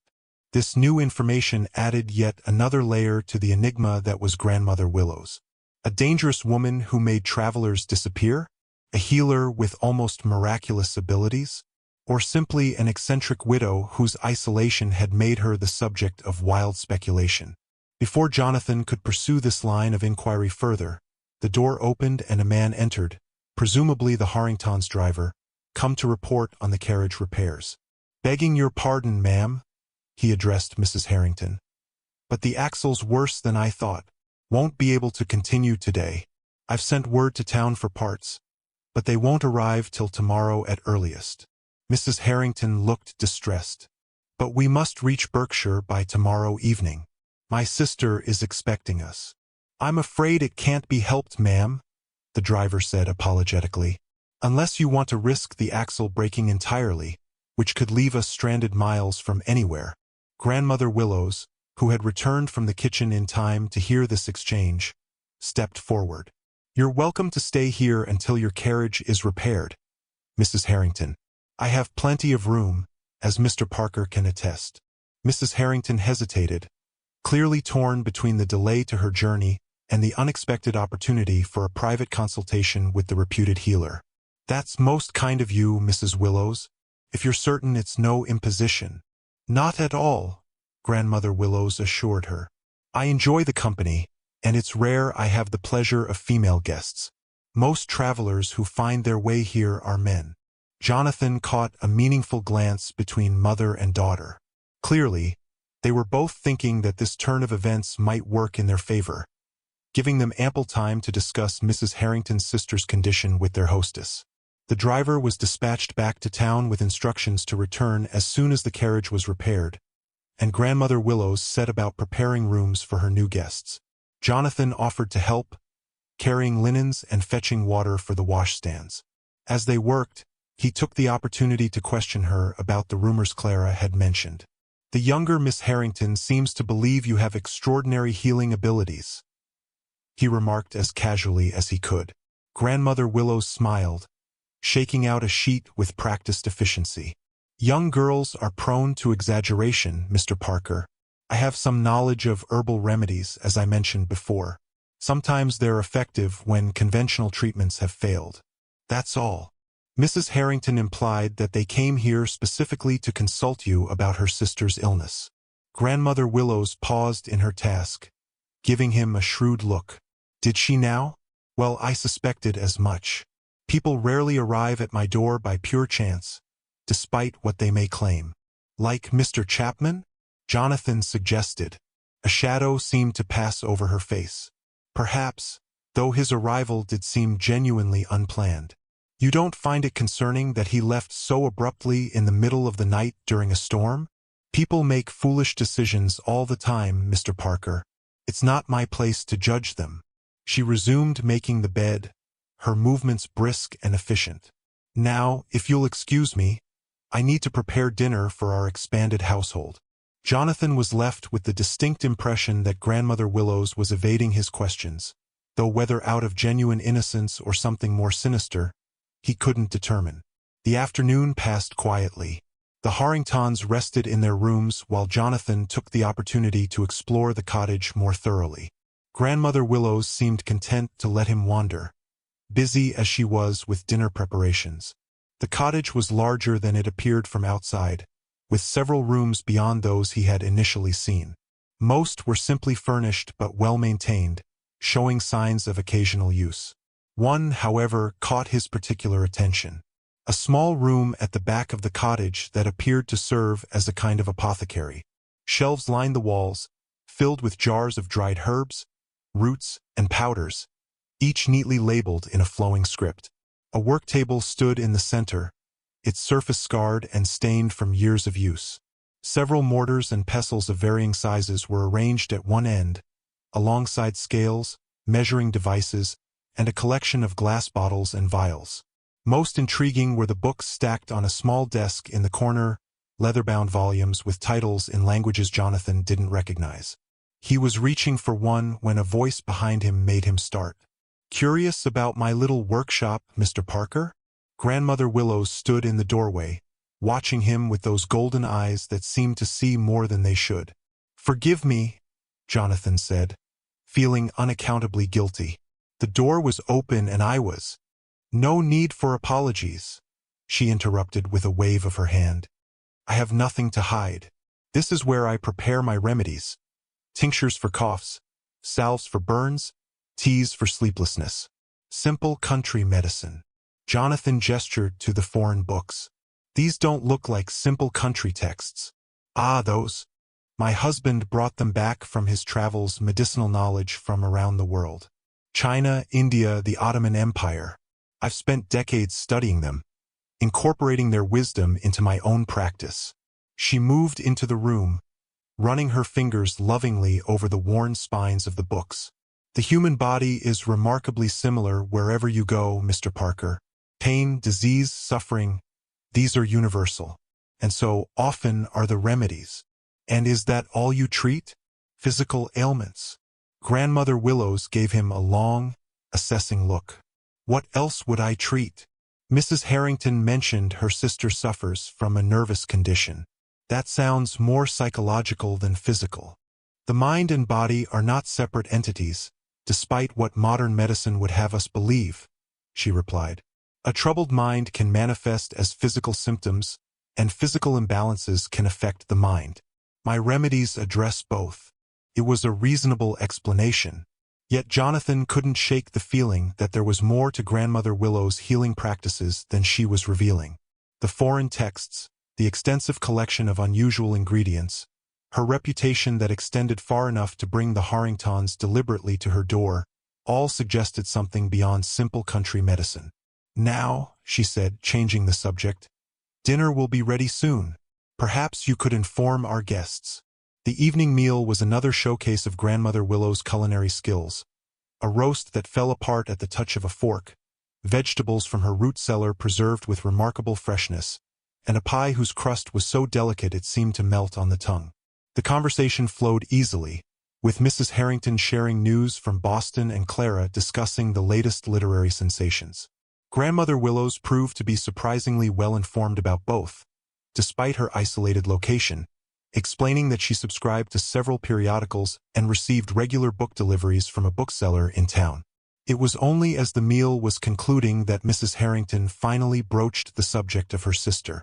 "Mrs. Willows," she began hesitantly, "I wonder if I might speak with you privately about a matter of some delicacy?" "Of course, my dear," Grandmother Willows replied smoothly. "Perhaps after dinner, when the young people can entertain themselves for a while?" Mrs. Harrington nodded gratefully, and soon after, she and their hostess withdrew to another room, leaving Jonathan and Clara in the kitchen with the dogs for company. Clara seemed delighted by this arrangement, immediately kneeling to pet the animals, who accepted her attention with dignified tolerance. "They're so beautiful," she exclaimed, "and so well-behaved. How do you suppose she trained them so perfectly?" "I've been wondering that myself," Jonathan admitted, watching as even the massive loyalty submitted to Clara's gentle hands with what almost seemed like pleasure. "They obey her without hesitation, yet I've never seen her raise her voice to them or use any commands more forceful than a whisper." "It's remarkable," Clara agreed, scratching behind Justice's ears, "almost as if they can read her thoughts." The idea, though fanciful, struck Jonathan as oddly plausible. There was indeed something uncanny about the connection between Grandmother Willows and her dogs, a level of understanding that went beyond normal animal training. "Miss Harrington," he said carefully, "what exactly have you heard about Mrs. Willow's healing abilities?" Clara sat back on her heels, her expression turning serious. "Only what I told you earlier, that she's cured people whom doctors had given up for lost. My mother believes she can help my aunt, whose nerves have been shattered since my uncle's death 2 years ago. She barely leaves her room now and has wasting episodes where she can't eat or sleep for days." "And your mother thinks Mrs. Willows can cure this condition?" She hopes so, Clara replied. We've tried everything else, the finest doctors in Boston, a water cure in Saratoga, even a spiritualist who claimed to be able to contact my uncle's spirit and put my aunt's mind at ease. Nothing has helped. It must be difficult for your family. It is, Clara sighed, especially for my mother. Aunt Margaret is her only sister, and they've always been close. That's why she's willing to try what others might consider unconventional methods. Their conversation was interrupted by the return of the older women. Mrs. Harrington looked noticeably more relaxed than she had earlier, her expression almost hopeful. Grandmother Willows carried a small package wrapped in brown paper. When you reach your sister, she was saying, give her this tea 3 cups daily, steeped for precisely 7 minutes, and apply this salve to her temples and the back of her neck before sleep. It may cause unusual dreams at first. That's to be expected. The mind must process its griefs before it can release them. Mrs. Harrington accepted the package with reverence. I cannot thank you enough, Mrs. Willows. And regarding the other matter we discussed, we'll address that when you return this way, Grandmother Willows said cryptically. For now, focus on your sister's immediate needs. Jonathan wondered what this other matter might be, but it was clear that neither woman intended to elaborate in the presence of Clara and himself. The evening concluded pleasantly enough, with Grandmother Willows producing a bottle of excellent sherry and entertaining them with tales of Thornfield's early days. As the clock struck 10, she suggested they all retire, as the Harringtons would likely be able to resume their journey the following day if the carriage repairs went as planned. Jonathan lay awake in his bed for some time, mulling over the events of the past 2 days. The disappearance of Chapman still troubled him, as did the stain he had glimpsed on Grandmother Willow's nightgown. Yet she had been nothing but gracious and helpful to the Harringtons, and there was no denying the genuine respect and hope in Mrs. Harrington's eyes when she received the remedies for her sister. Could a woman capable of such compassion also be responsible for something sinister? The two images, healer and harmer, seemed irreconcilable. Yet Jonathan couldn't shake the feeling that there was more to Grandmother Willows than met the eye. He was drifting toward sleep when a sound caught his attention. Voices, too low to make out words, coming from somewhere in the cottage. Curious, Jonathan rose and moved quietly to his door, opening it just enough to peer into the darkened hallway. A faint light spilled from beneath the door of Mrs. Harrington's room. The voices were coming from there, a murmured conversation between 2 women. Jonathan hesitated, his journalistic instincts urging him to investigate further, his sense of propriety holding him back. The decision was made for him when the door suddenly opened and Grandmother Willows emerged, closing it softly behind her. She was fully dressed despite the late hour and carried a small basket that clinked faintly as she moved. She paused, turning to look directly at Jonathan's door as if sensing his presence behind it. For a heart-stopping moment, he thought she would approach and discover him eavesdropping. Instead, she merely smiled a knowing, almost predatory smile that sent a chill down his spine, before continuing down the hallway toward the kitchen. Jonathan waited until she was out of sight before slipping out of his room. The gentlemanly thing would be to return to bed and mind his own business, but the journalist in him, the part that had always pursued truth regardless of personal comfort, propelled him toward Mrs. Harrington's door. He knocked softly, aware that Clara was likely asleep in the adjacent room. After a moment, Mrs. Harrington's voice called softly, "Come in." She was sitting up in bed, her hair in a nightcap, her expression one of faint surprise at seeing Jonathan. "Mr. Parker? Is something the matter?" "I apologize for the intrusion, Mrs. Harrington," Jonathan said in a low voice. "I saw Mrs. Willows leaving your room and wanted to ensure everything was all right." "Oh yes, quite all right," Mrs. Harrington assured him, though Jonathan noticed a slight flush to her cheeks. "Mrs. Willows was just bringing me a sleeping draught. I mentioned at dinner that I sometimes have difficulty resting in unfamiliar beds." It was a plausible explanation, yet something in her manner suggested there was more to the nighttime visit than a simple sleeping aid. "I couldn't help but notice you seemed to have a rather lengthy conversation for such a straightforward matter," Jonathan remarked. Mrs. Harrington's flush deepened. You were listening at the door, Mr. Parker? I would not have expected such behavior from a gentleman. Not listening exactly, Jonathan defended himself. I heard voices and was concerned, given the strange disappearance of another guest just last night. Disappearance? Mrs. Harrington's eyes widened. What do you mean? Jonathan briefly recounted the events surrounding Chapman's arrival and subsequent vanishing, careful to present the facts without explicitly voicing his suspicions. When he finished, Mrs. Harrington looked troubled. That is indeed strange. Yet I cannot believe Mrs. Willows would be involved in anything untoward. She has been nothing but kind and helpful. What did you discuss with her this evening? Jonathan pressed. After dinner and just now? Mrs. Harrington hesitated, clearly torn between discretion and a desire to defend their hostess. My sister's condition primarily, she said finally, and certain personal matters that I would prefer not to discuss with a gentleman. Female complaints?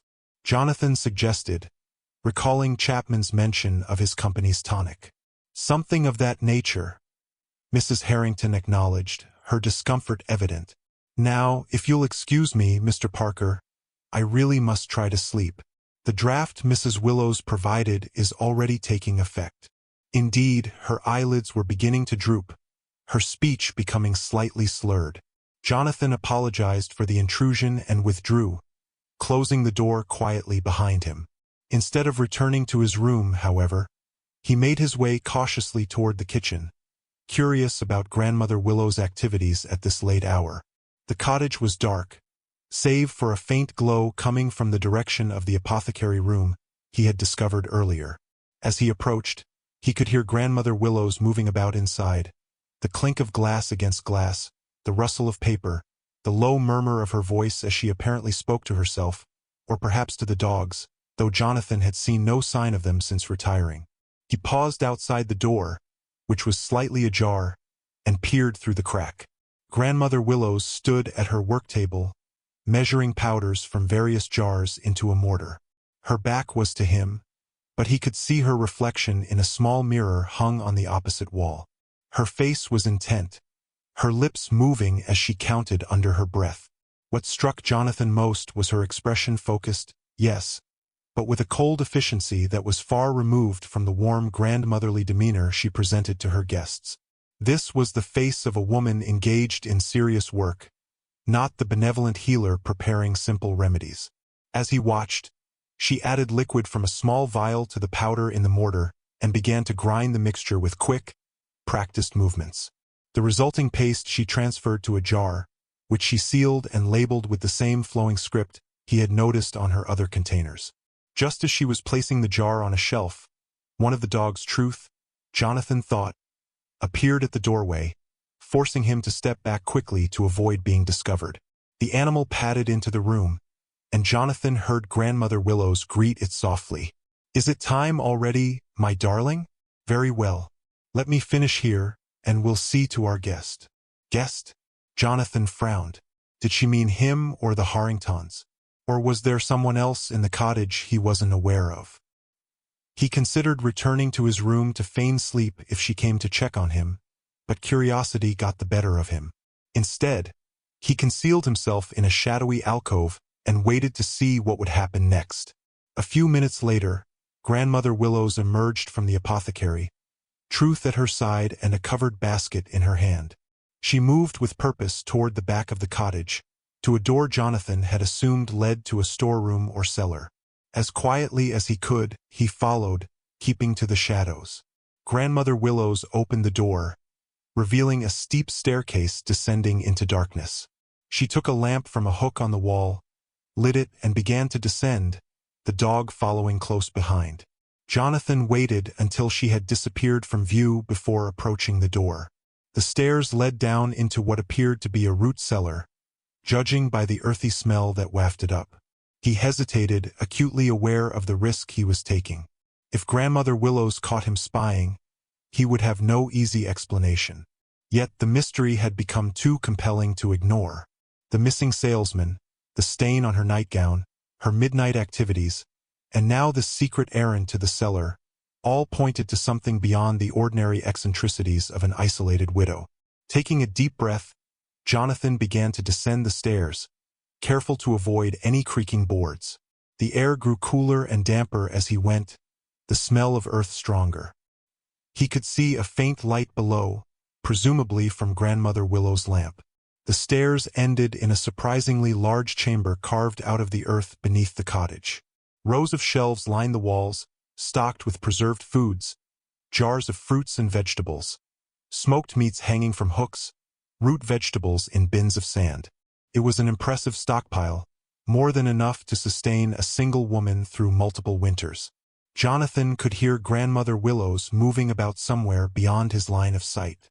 He crept forward, keeping low, until he could peer around a tall rack of shelves. What he saw nearly made him gasp aloud.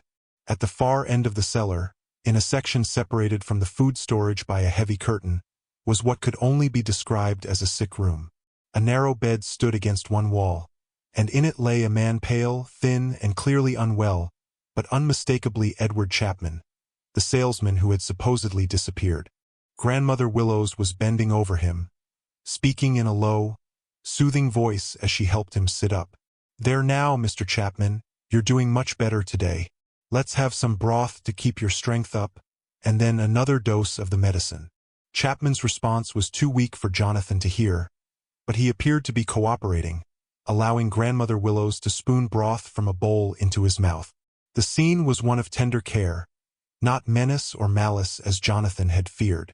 Yet why was Chapman hidden away in a cellar rather than recovering in one of the many bedrooms upstairs? And why had Grandmother Willows lied about his departure? As Jonathan watched, trying to make sense of what he was seeing, his foot slipped on the damp earthen floor, sending a small stone skittering across the ground. The noise, though slight, was enough to alert Truth, who turned his massive head toward Jonathan's hiding place and let out a low growl. Grandmother Willows stiffened, setting down the bowl of broth. "We have a visitor, it seems," she said, her voice suddenly cold. "Come out, Mr. Parker. I know you're there." Realizing he was caught, Jonathan stepped out from behind the shelves, his heart racing but his expression deliberately calm. "Good evening, Mrs. Willows. Or should I say good morning, given the hour?" "You should say nothing at all," she replied, her golden eyes glittering in the lamplight. "You're trespassing in a private area of my home. And you're harboring a man you claimed had left," Jonathan countered. "A man who appears to be ill, possibly against his will." Chapman made a feeble noise from the bed, trying to speak. Grandmother Willows hushed him gently before turning back to Jonathan. "Mr. Chapman is indeed ill," she acknowledged. "He collapsed shortly after retiring to his room, burning with fever. I brought him down here because this cellar maintains a constant cool temperature, beneficial for reducing fever, and because I didn't wish to alarm you or risk contagion." It was a reasonable explanation, yet Jonathan couldn't quite bring himself to believe it. Why lie about his departure then? Why fabricate tracks in the snow? People fear illness, Mr. Parker, especially in isolated locations like this. Had I told you, and now the Harringtons, that there was a sick man in the house, you might have insisted on leaving immediately, risking your health in the harsh weather. The tracks were a precaution to prevent panic. Jonathan moved closer to the bed, wanting to hear from Chapman himself. The salesman looked up at him with glassy eyes, his face flushed with fever. "Is that true, Mr. Chapman? Did you fall ill?" Chapman licked his dry lips. "The old woman. She's been caring for me," he managed, his voice barely above a whisper. "Fever came on suddenly. Never felt anything like it." "You see," Grandmother Willows said. "Now, if you'll excuse us, Mr. Chapman needs his medicine and rest." But Jonathan wasn't satisfied. "What exactly is wrong with him? And what medicine are you giving him?" "A violent influenza, I believe," she replied. "As for the medicine, it's a compound of herbs that reduces fever and promotes restful sleep. Nothing sinister, I assure you." Jonathan glanced at the basket she had brought down, noting several jars and vials similar to those he had seen her preparing in the apothecary. "May I see these remedies?" A flash of annoyance crossed Grandmother Willow's face, quickly replaced by her usual placid expression. If you insist, though I doubt they would mean anything to you unless you're versed in herbalism. She opened the basket, removing several containers and explaining the contents of each: willow bark for pain and fever, elderberry to boost immunity, various herbal tinctures for specific symptoms. It all seemed legitimate enough, though Jonathan was no expert in such matters. "And now, Mr. Parker," she said firmly, "I must insist that you return to your room. Mr. Chapman needs quiet and rest, and you're disrupting both." Jonathan hesitated, still troubled by the secrecy surrounding Chapman's condition, yet uncertain what more he could do at this point. The salesman did appear genuinely ill rather than held captive, and Grandmother Willow's explanations, while convenient, were not implausible. "Very well," he conceded, "but I would like to check on Mr. Chapman again in the morning, to see how he's progressing." "As you wish," she agreed, though her tone suggested she found his concern unnecessary. "Now, good night, Mr. Parker." As Jonathan turned to leave, Chapman suddenly spoke again, his voice stronger than before. "The dogs," he said urgently. "Watch the dogs." Jonathan looked back, but Chapman had fallen silent again. His eyes closed as if the effort of speaking had exhausted him. Grandmother Willows was already busy with her medicines, seemingly unconcerned by or deliberately ignoring the salesman's cryptic warning. With a troubled mind, Jonathan made his way back upstairs and to his room. Sleep eluded him for the remainder of the night as he turned over the strange events in his mind, trying to separate fact from suspicion, reality from the fantasies spawned by an overactive journalistic imagination. By dawn, he had reached no firm conclusions but had resolved to keep a closer eye on both Grandmother Willows and her dogs, and to check on Chapman as soon as the opportunity presented itself. The morning brought clear skies and the arrival of the Harrington's driver with news that the carriage was repaired and ready for travel. Mrs. Harrington, looking refreshed after her night's sleep, aided no doubt by Grandmother Willow's draft, expressed her gratitude to their hostess and her eagerness to continue to her sister with the promised remedies. "We cannot thank you enough for your hospitality and assistance, Mrs. Willows," she said as her bags were loaded onto the carriage. "You've given us hope where there was none before." "I'm merely doing what anyone would do," Grandmother Willows replied modestly. "Safe travels to you, and give your sister my best wishes for a swift recovery." As the Harringtons' carriage pulled away, Jonathan watched Grandmother Willow's expression. There was genuine warmth there, he thought, not the calculation he had glimpsed the previous night in the apothecary room. It was as if she were two different women, the kindly grandmother and the cold, efficient practitioner. "Will you be checking on Mr. Chapman now?" Jonathan asked as they returned inside. Grandmother Willows gave him a sharp look. "You have a good memory, Mr. Parker." "Yes, I was about to see to him. You may accompany me if you wish, though I warn you, his condition has not improved significantly overnight." They descended to the cellar together, the dogs following at their heels. Chapman was indeed still feverish, though he seemed more alert than the previous night. He managed a weak smile when he saw Jonathan. "Still here?" he murmured. "Good. Thought you might have left too." "I'm not leaving until I'm certain you're recovering, Mr. Chapman," Jonathan assured him, taking a seat on a stool beside the bed. "How are you feeling this morning?" "Weak as a newborn kitten," Chapman admitted. "But the fever's not as bad. The old woman's medicines seem to help." Grandmother Willows busied herself checking Chapman's pulse and temperature, her movements efficient and practiced. "The fever's breaking," she announced, "but you'll need several more days of rest and treatment before you're strong enough to travel." "Several days," Jonathan repeated. "My own assignment requires me to return to Boston soon." "No one is keeping you here, Mr. Parker," Grandmother Willows said mildly. "You're free to leave whenever you wish. Mr. Chapman will be well cared for in your absence." The implied challenge was clear. Jonathan could either abandon Chapman to whatever fate awaited him or delay his return to Boston to ensure the salesman's well-being. Put that way, the choice was obvious.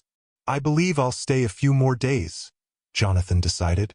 "My editor will understand the delay when I explain the circumstances." A slight smile curved Grandmother Willow's lips. As you wish. Now, if you'll excuse me, I need to prepare fresh medicines for our patient. She left them alone, taking all but one of the dogs with her. Loyalty, the massive hound, remained at the foot of the bed, its watchful eyes fixed on Chapman. Tell me the truth, Jonathan said in a low voice once Grandmother Willows was out of earshot. Are you being held here against your will? Chapman's feverish eyes darted to the dog and back to Jonathan. Not exactly, he whispered. I am ill, that much is true. But there's more. Much more. What do you mean? What happened that night? Chapman struggled to sit up, his face contorting with the effort. I woke sometime after midnight, thirsty. Went to find water. Saw her in that room with all the bottles. She was mixing something, talking to herself, or the dogs. Didn't make sense. What was she saying? Jonathan urged. Something about the 28th visitor. How this one would be perfect. Strong spirit. Good vitality. Chapman's breathing had become labored, his words coming in gasps. She saw me watching. Next thing I knew, burning with fever. Dogs surrounding me. Teeth. So many teeth. A chill ran down Jonathan's spine. Did they attack you? No. Escorted me down here. She gave me something to drink. Then the fever got worse. Been here ever since. Jonathan glanced at Loyalty, who continued to watch them impassively. You warned me about the dogs last night. What did you mean? Chapman's eyes widened. They're not what they seem. Watch them. When she feeds them, that's when you'll understand. Before Jonathan could ask more, they heard Grandmother Willows returning. Chapman quickly lay back, closing his eyes as if exhausted by their brief conversation. The rest of the day passed without incident. Grandmother Willows went about her usual routines, cooking, knitting, tending to her herbs, while Jonathan alternated between making notes for his article and checking on Chapman, who slept most of the time under the watchful eyes of whichever dog Grandmother Willows had assigned to guard duty. It was nearing dusk when Jonathan, restless and troubled by Chapman's cryptic warnings, decided to explore the grounds around the cottage. The snow had begun to melt under the day's sunshine, revealing patches of the dormant garden beneath. The ancient willows stood like sentinels around the property, their bare branches moving gently in the breeze. As Jonathan walked the perimeter of the garden, he noticed something odd, a section at the far end where the snow seemed to have melted more completely than elsewhere, creating a rough rectangle of exposed earth. It reminded him uncomfortably of a grave. He approached cautiously, aware that he was likely visible from the cottage windows. The earth was indeed disturbed, as if recently dug up and replaced, though efforts had been made to disguise this fact with scattered leaves and twigs. Jonathan knelt, removing his glove to touch the soil. It was looser than the surrounding ground and slightly warmer, perhaps due to decomposition beneath. The thought made his stomach turn. A twig snapped behind him, and Jonathan whirled to find Truth standing a few yards away, watching him intently. The dog made no move to approach, but neither did it retreat, its eyes fixed on Jonathan with unsettling intelligence. Just taking some air, Jonathan said aloud, feeling foolish for addressing the animal as if it could understand him, yet somehow certain that it could. Beautiful property, isn't it? Truth continued to stare, unblinking. Then, slowly, deliberately, it turned its head toward the cottage where Grandmother Willows could be seen moving about in the kitchen. The message seemed clear: return to the house. Jonathan stood, brushing dirt from his hands. All right, I'm coming. As he approached the cottage, he saw Grandmother Willows at the door, a shawl wrapped around her shoulders against the evening chill. Exploring Mr. Parker? She called, her tone light, but her eyes watchful. Just stretching my legs, he replied casually. One forgets how invigorating country air can be when one lives in the city. Indeed, she nodded. Though the evenings grow cold quickly this time of year. Best to come inside before the dew settles. As Jonathan entered the cottage, he noticed that the other dogs were nowhere to be seen, unusual, as they typically lounged around the main room during the day. Where are your companions? He asked, hanging his coat on a peg by the door. "In the cellar with Mr. Chapman," Grandmother Willows replied. "They seem to have a calming effect on his fever. All except Truth here, who prefers to patrol the property." She stroked the dog's head affectionately as it padded past her into the house. Dinner that evening was a quiet affair, just the two of them at the large oak table. Grandmother Willows had prepared another excellent meal, roasted chicken with herbs, winter vegetables, and fresh bread. As they ate, Jonathan steered the conversation toward her history in Thornfield. "You mentioned you've lived here since your marriage," he began. "That must be 40 years or more." 52 years this coming spring," she corrected him. "I was barely 20 when Henry brought me here as his bride." "And he was lost at sea, I understand?" A shadow passed over her face. "Yes, during a voyage to the Orient. His ship was caught in a typhoon off the coast of Japan. No survivors were found. That must have been devastating, especially living out here alone." "It was," she acknowledged, her voice softening with remembered grief. "For a time I thought I would not survive it. But then I found purpose in helping others, using the knowledge Henry had brought me from his travels." "The remedies you create?" "Among other things," she nodded. "I discovered I had a gift for healing, for understanding what ailed people even when they couldn't express it themselves." "Like Mrs. Harrington's sister?" "Precisely. Her ailment is not physical, as conventional doctors believe, but spiritual. She has lost her connection to her own life force, her vital energy. My remedies will help restore that connection." Jonathan took a sip of the excellent wine she had served with dinner. "And Mr. Chapman? What ails him in your assessment?" Grandmother Willow's golden eyes studied him over the rim of her own glass. "Mr. Chapman suffers from something quite different. He has lost his way morally, not physically or spiritually. His illness is, in some ways, a manifestation of that moral confusion." "Because he sells medicines of questionable efficacy?" Jonathan suggested, recalling Chapman's boasts about his company's female tonic.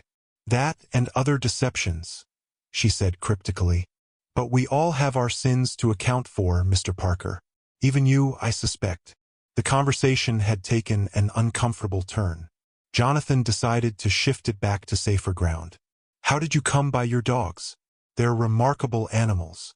Grandmother Willows smiled, the warmth returning to her expression. "They found me in a manner of speaking. Each came to me in a time of need, lost, injured, or abandoned. I nursed them back to health, and they chose to stay."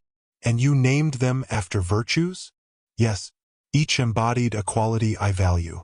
Mercy for her gentleness with small creatures, loyalty for his unwavering devotion, justice for his fair treatment of the other dogs, and so on. They have been my most constant companions these many years." As she spoke of the dogs, Jonathan was struck again by the genuine affection in her voice. Whatever else Grandmother Willows might be, healer, potential threat to Chapman, possible burier of bodies in her garden, her love for her dogs appeared entirely sincere. After dinner, as Grandmother Willows cleared the table, she said, "I need to feed the dogs and check on Mr. Chapman. Would you care to accompany me?" Remembering Chapman's warning to watch the dogs at feeding time, Jonathan quickly agreed. "I'd be happy to help if I can." "Your company will suffice," she replied, filling a large pot with what appeared to be stew from a covered container stored in a cool corner of the kitchen. "The dogs have specific dietary needs that I attend to personally." They descended to the cellar, Grandmother Willows leading the way with the pot of stew while Jonathan carried a lamp. The dogs, hearing their approach, began to whine and pace excitedly around Chapman's bed. The salesman was awake, looking marginally better than he had that morning. His eyes widened slightly at the sight of the pot in Grandmother Willow's hands, and he shot Jonathan a meaningful glance. "How are you feeling, Mr. Chapman?" Jonathan asked, moving to the bedside. "Stronger," Chapman replied, his voice still weak but clearer than before, "though I find my appetite hasn't returned." "That's to be expected," Grandmother Willows said briskly. "The body knows what it needs. When you're ready for sustenance, you'll feel hunger again." She set down the pot and produced 7 bowls from a shelf, arranging them in a row on the floor. The dogs watched intently, their discipline impressive. Not one moved toward the food until she gave permission. "Mr. Parker," she said, "would you check Mr. Chapman's temperature? His forehead should tell you if the fever still burns." As Jonathan complied, placing his hand on Chapman's brow, which did indeed feel cooler than before, Grandmother Willows began to ladle the stew into the bowls. The mixture looked different from what they had eaten at dinner, darker, with a peculiar sheen to it, and containing chunks of meat that Jonathan couldn't immediately identify. "What exactly do you feed them?" he asked, trying to sound merely curious rather than suspicious. "A special diet of my own devising," she replied without looking up from her task. "Meat primarily, with additions that maintain their health and vitality. They thrive on it, as you can see." Indeed, the dogs did appear exceptionally healthy for their age, which, if they had been with Grandmother Willows for many years as she claimed, must be considerable. Their coats were glossy, their eyes bright, their movements energetic despite their size. When all 7 bowls were filled, Grandmother Willows straightened and uttered a single word in a language Jonathan didn't recognize. Immediately, the dogs moved to their designated bowls and began to eat with focused intensity, making no sound beyond the occasional slurp or swallow. Chapman's hand suddenly gripped Jonathan's wrist with surprising strength. "See," he whispered, his eyes fixed on the feeding dogs. "Not natural." Jonathan had to admit there was something unsettling about the scene. The precision of the dogs' movements, their absolute silence as they consumed their meal, the way they seemed to transform from individual animals into a single, coordinated entity. Grandmother Willows watched them with evident satisfaction, murmuring words of praise in that same unknown language. When they had finished, each dog licked its bowl clean and then sat at attention, waiting for further instructions. "Good, my darlings," she said in English. "Now Mercy and Prudence will stay with Mr. Chapman. The rest of you come." 5 of the dogs immediately followed her toward the stairs, while the 2 designated guardians settled themselves at the foot of Chapman's bed, their eyes alert and watchful. "I'll return in the morning with your medicine, Mr. Chapman," Grandmother Willows said. "Try to rest as much as possible." As they climbed the stairs, leaving Chapman with his canine attendants, Jonathan decided to press for more information. "That language you spoke to the dogs, it didn't sound like any European tongue I'm familiar with." "It isn't," she confirmed. "It's a dialect Henry learned during his travels in the Far East. The dogs respond better to commands in that language. Something about the tonal qualities, I believe. And their diet, you said it was special. In what way?" Grandmother Willows paused at the top of the stairs, turning to face him with a slight smile. "You ask a great many questions, Mr. Parker. One might think you were writing an article about me rather than rural life in general." "Forgive my curiosity," Jonathan said smoothly. "Professional habit. You and your cottage would make a fascinating subject, I must admit." "Would I indeed?" she murmured, her golden eyes searching his face. "Well, to satisfy your curiosity, the dog's diet includes specific organs from specific animals, prepared in specific ways. The formula was another of Henry's discoveries from his travels. It promotes longevity and intelligence in canines." "It certainly seems effective," Jonathan acknowledged. "They appear remarkably responsive to your commands. They understand far more than most people give animals credit for," she said, moving into the kitchen to wash the pot she had used for the dog's meal. "In some ways, they're more reliable than humans, more honest, more loyal. And yet they accept a stranger like Chapman in their midst without complaint?" Grandmother Willows paused in her washing, giving Jonathan a long look. "They accept those whom I accept, Mr. Parker, and they protect those whom I protect. Remember that." The warning, for such it clearly was, hung in the air between them. Jonathan maintained an outward calm, but inwardly his suspicions crystallized into certainty. There was indeed something sinister about Grandmother Willows and her relationship with her dogs. The question was, what precisely was the nature of that sinister something, and did it pose a threat to Chapman or to Jonathan himself? The evening progressed quietly. Grandmother Willows returned to her knitting by the fire, while Jonathan made notes for his article, occasionally asking innocuous questions about Thornfield and its history to maintain the pretense that this was still his primary interest. As the clock struck 11, Grandmother Willows set aside her knitting and rose. "I believe I'll retire now, Mr. Parker. Feel free to stay up as long as you wish, though I recommend not wandering the house at night. The dogs patrol after dark and might mistake you for an intruder if you're not where they expect you to be." "Thank you for the warning," Jonathan said. "I'll likely turn in soon myself. It's been an eventful day." She nodded, bidding him good night, and disappeared down the hallway to her room, taking Truth and Justice with her. The remaining dogs stationed themselves around the main room, Loyalty by the front door, Honor and Patience near the fireplace, Prudence and Mercy presumably still with Chapman in the cellar. Jonathan waited an hour, pretending to work on his notes until he was certain Grandmother Willows was asleep. Then, moving with exaggerated casualness, he gathered his papers and stood, stretching as if tired. Loyalty's massive head turned to watch him, but the dog made no move to stop him as he made his way to his room. Once inside, Jonathan waited another 30 minutes, listening for any sound in the cottage. When all remained quiet, he slipped off his shoes and opened his door just enough to peer into the hallway. It was empty, the house silent save for the ticking of the clock in the main room and the occasional pop from the dying fire. Gathering his courage, Jonathan stepped into the hallway and made his way silently toward the cellar door. His plan was simple: check on Chapman, determine whether he was well enough to be moved, and if so, help him escape the cottage. They could make their way to town, alert the constable to the strange circumstances at Willow's End, and ensure that a proper investigation was conducted.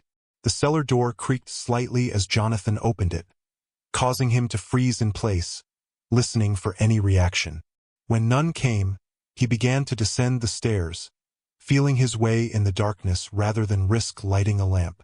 The cellar was pitch black, but Jonathan could hear soft breathing from Chapman's bed. Moving carefully to avoid the shelves of preserves, Jonathan made his way toward the sound.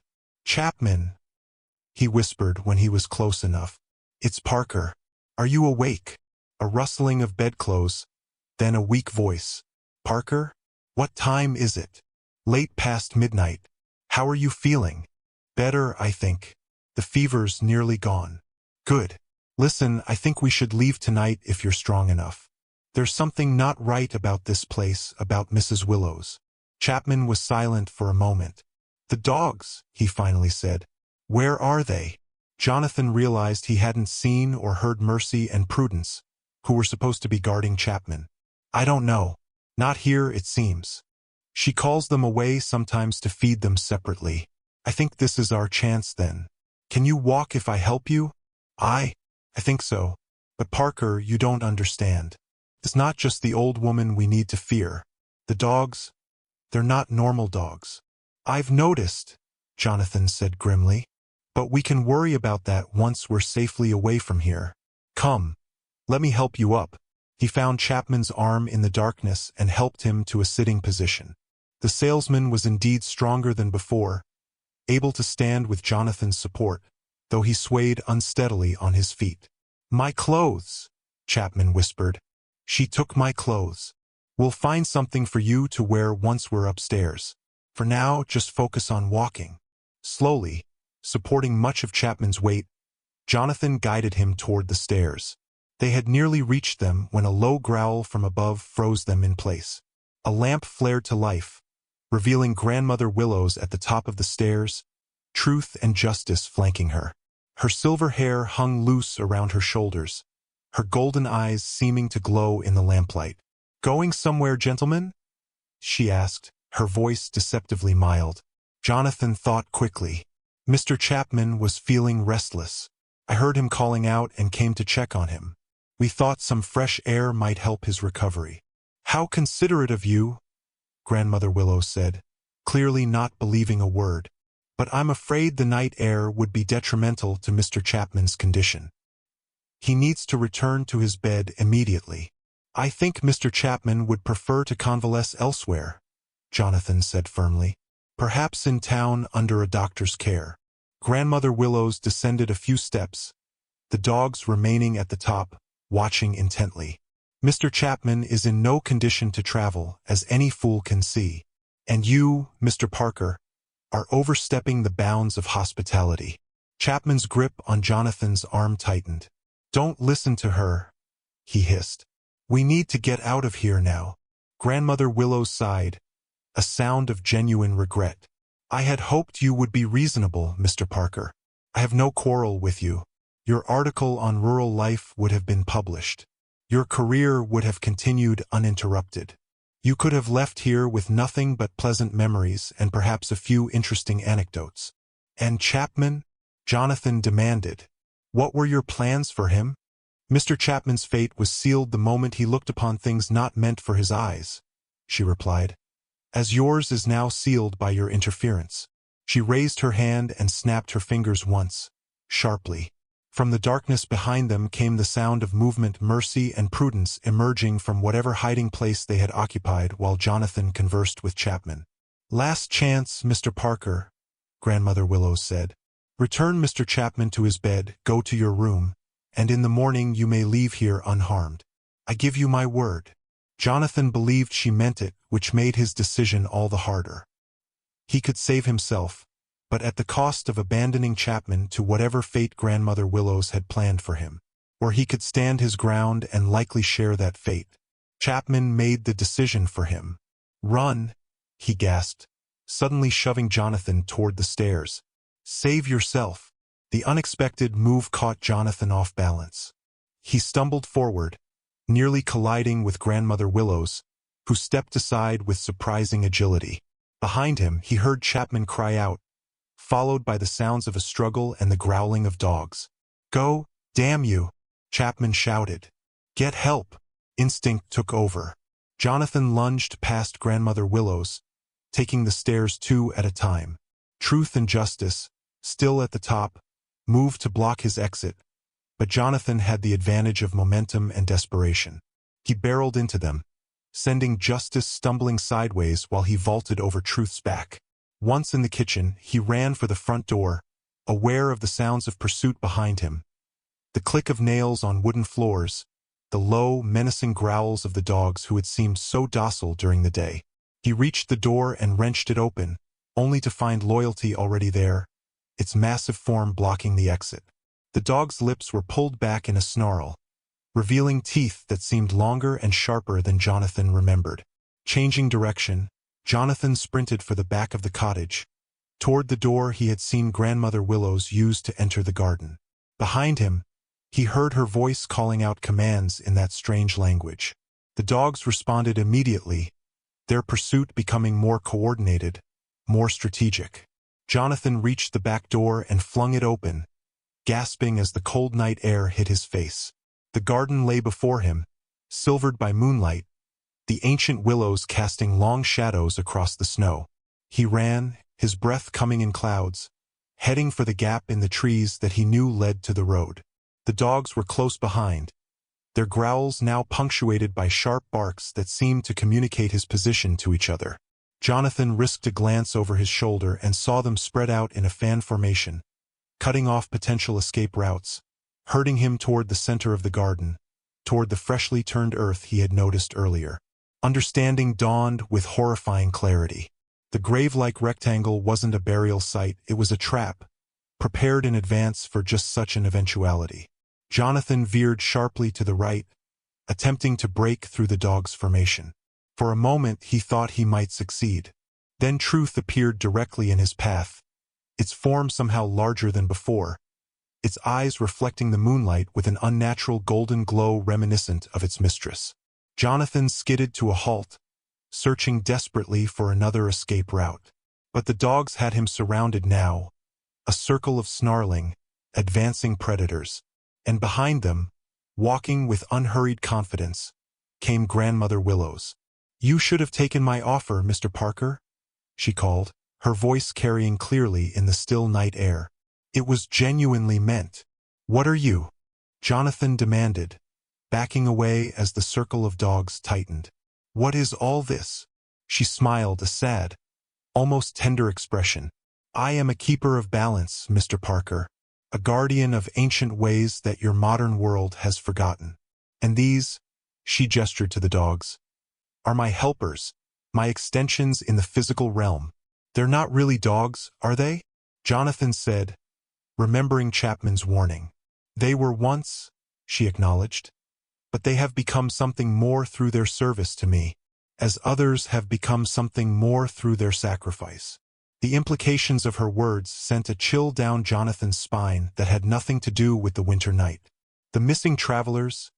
You feed them to the dogs? Grandmother Willows laughed, a sound devoid of humor. Not exactly, though I understand why you might think so. The truth is both simpler and more complex. Those who come to Willow's End with pure hearts and honest needs, like the Harringtons, receive help and depart unharmed.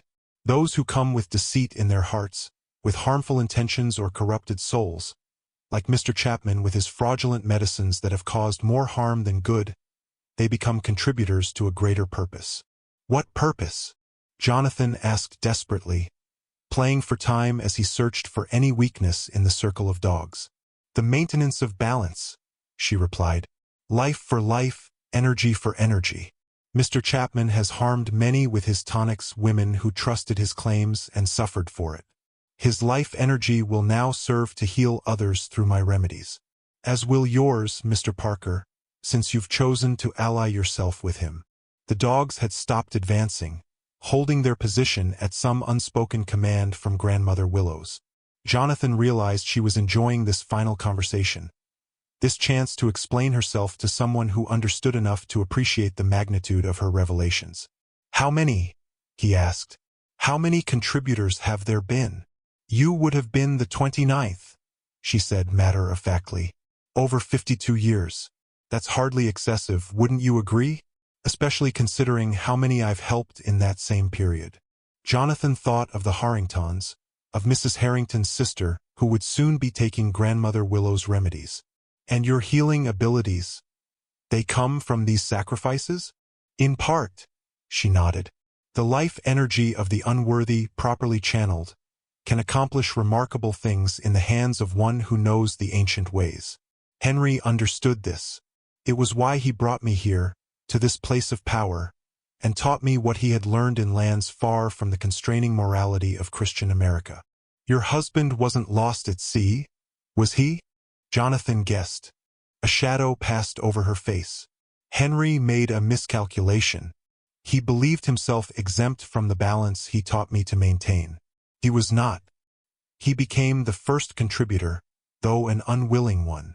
The casualness with which she spoke of her husband's murder, for that was surely what it had been, confirmed to Jonathan that reasoning with her was futile.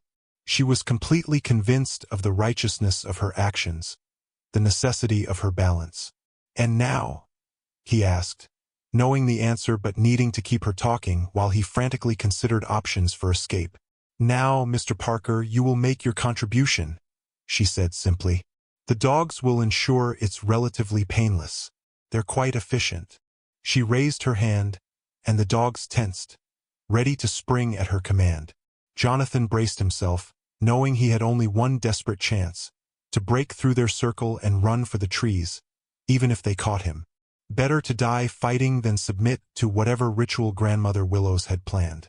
But before she could give the command, a new sound broke the night's stillness, the jingle of harness bells and the crunch of wheels on snow, coming from the direction of the road. Someone was approaching the cottage.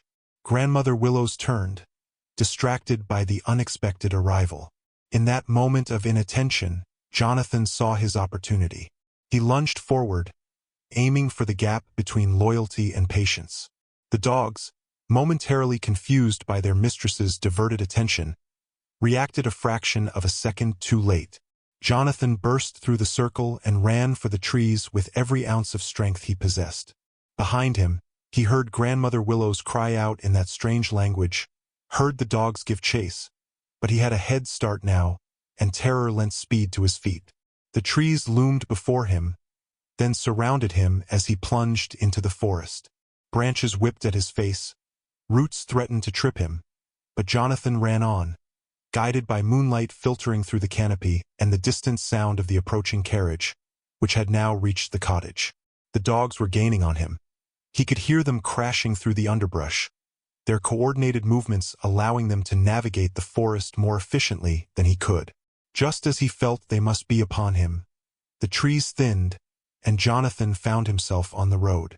And there, not 50 yards away, was a carriage. The Harringtons' carriage stopped outside the cottage. The driver was just climbing down from his seat, looking confused at finding no one to greet him. "Help!" Jonathan shouted, summoning the last of his strength to run toward the carriage. "For God's sake, help me!" The driver turned, startled by the sudden appearance of a disheveled, frantic man emerging from the forest. Behind Jonathan, the dogs burst from the trees, then stopped abruptly at the edge of the road, unwilling to pursue him in plain view of a witness. Jonathan reached the carriage, clutching its side to support himself as he fought to catch his breath. "We need to leave," he gasped to the bewildered driver. "Now, before she comes." "What's going on?" the driver demanded. "I've brought a message for Mrs. Harrington from her sister." "Who are you?" "Jonathan Parker, Boston Chronicle." Jonathan identified himself between gasps. "Listen to me, there's no time to explain, but there's a man being held against his will in that cottage, and the woman who lives there is dangerous. We need to alert the constable in town immediately." The driver looked skeptical, but a glance toward the edge of the forest, where the dogs still waited, watchful and unnaturally still, seemed to convince him that something was indeed amiss. "Get in," he said, jerking his head toward the carriage. "But if this is some kind of prank or madness—" "It's neither," Jonathan assured him, hauling himself into the carriage with arms that felt like lead. "Please hurry." The driver hesitated only a moment longer before climbing back to his seat and turning the horses toward town. As they pulled away, Jonathan looked back at the cottage. Grandmother Willows stood in the doorway, her silver hair gleaming in the moonlight, her dogs now gathered around her. Even at this distance, he could feel the weight of her golden eyes, could almost hear her voice promising that this wasn't over. Jonathan slumped against the carriage seat, exhaustion and delayed shock washing over him. He had escaped for now, but what of Chapman? And what would happen when they returned with the constable? Would Grandmother Willows still be there?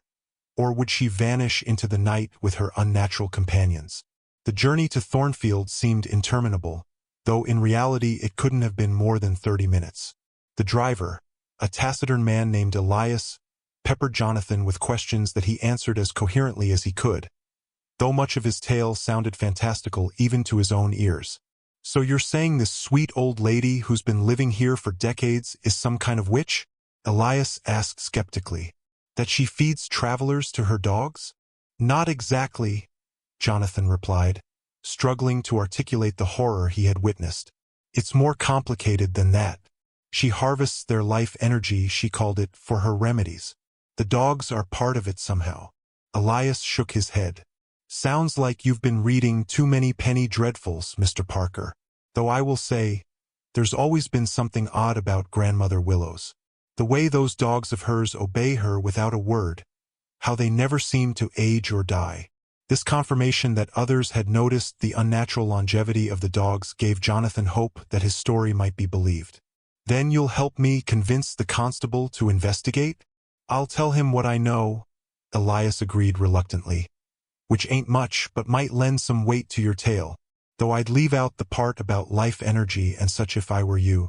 Stick to facts. A man named Chapman is being held against his will. That's something the law can understand." It was sound advice. When they reached Thornfield, Jonathan followed it, presenting his case to the town constable, a gruff, practical man named Dawson, in terms of a potential abduction rather than supernatural horrors. "Edward Chapman arrived at Willow's End 2 nights ago," Jonathan explained. "He fell ill or was made ill, and is now being kept in the cellar against his will. I tried to help him escape, and Mrs. Willows set her dogs on us. Chapman told me to run for help while he distracted them." Constable Dawson listened with a deepening frown. "Serious accusations, Mr. Parker. Abduction's a hanging offense." "I'm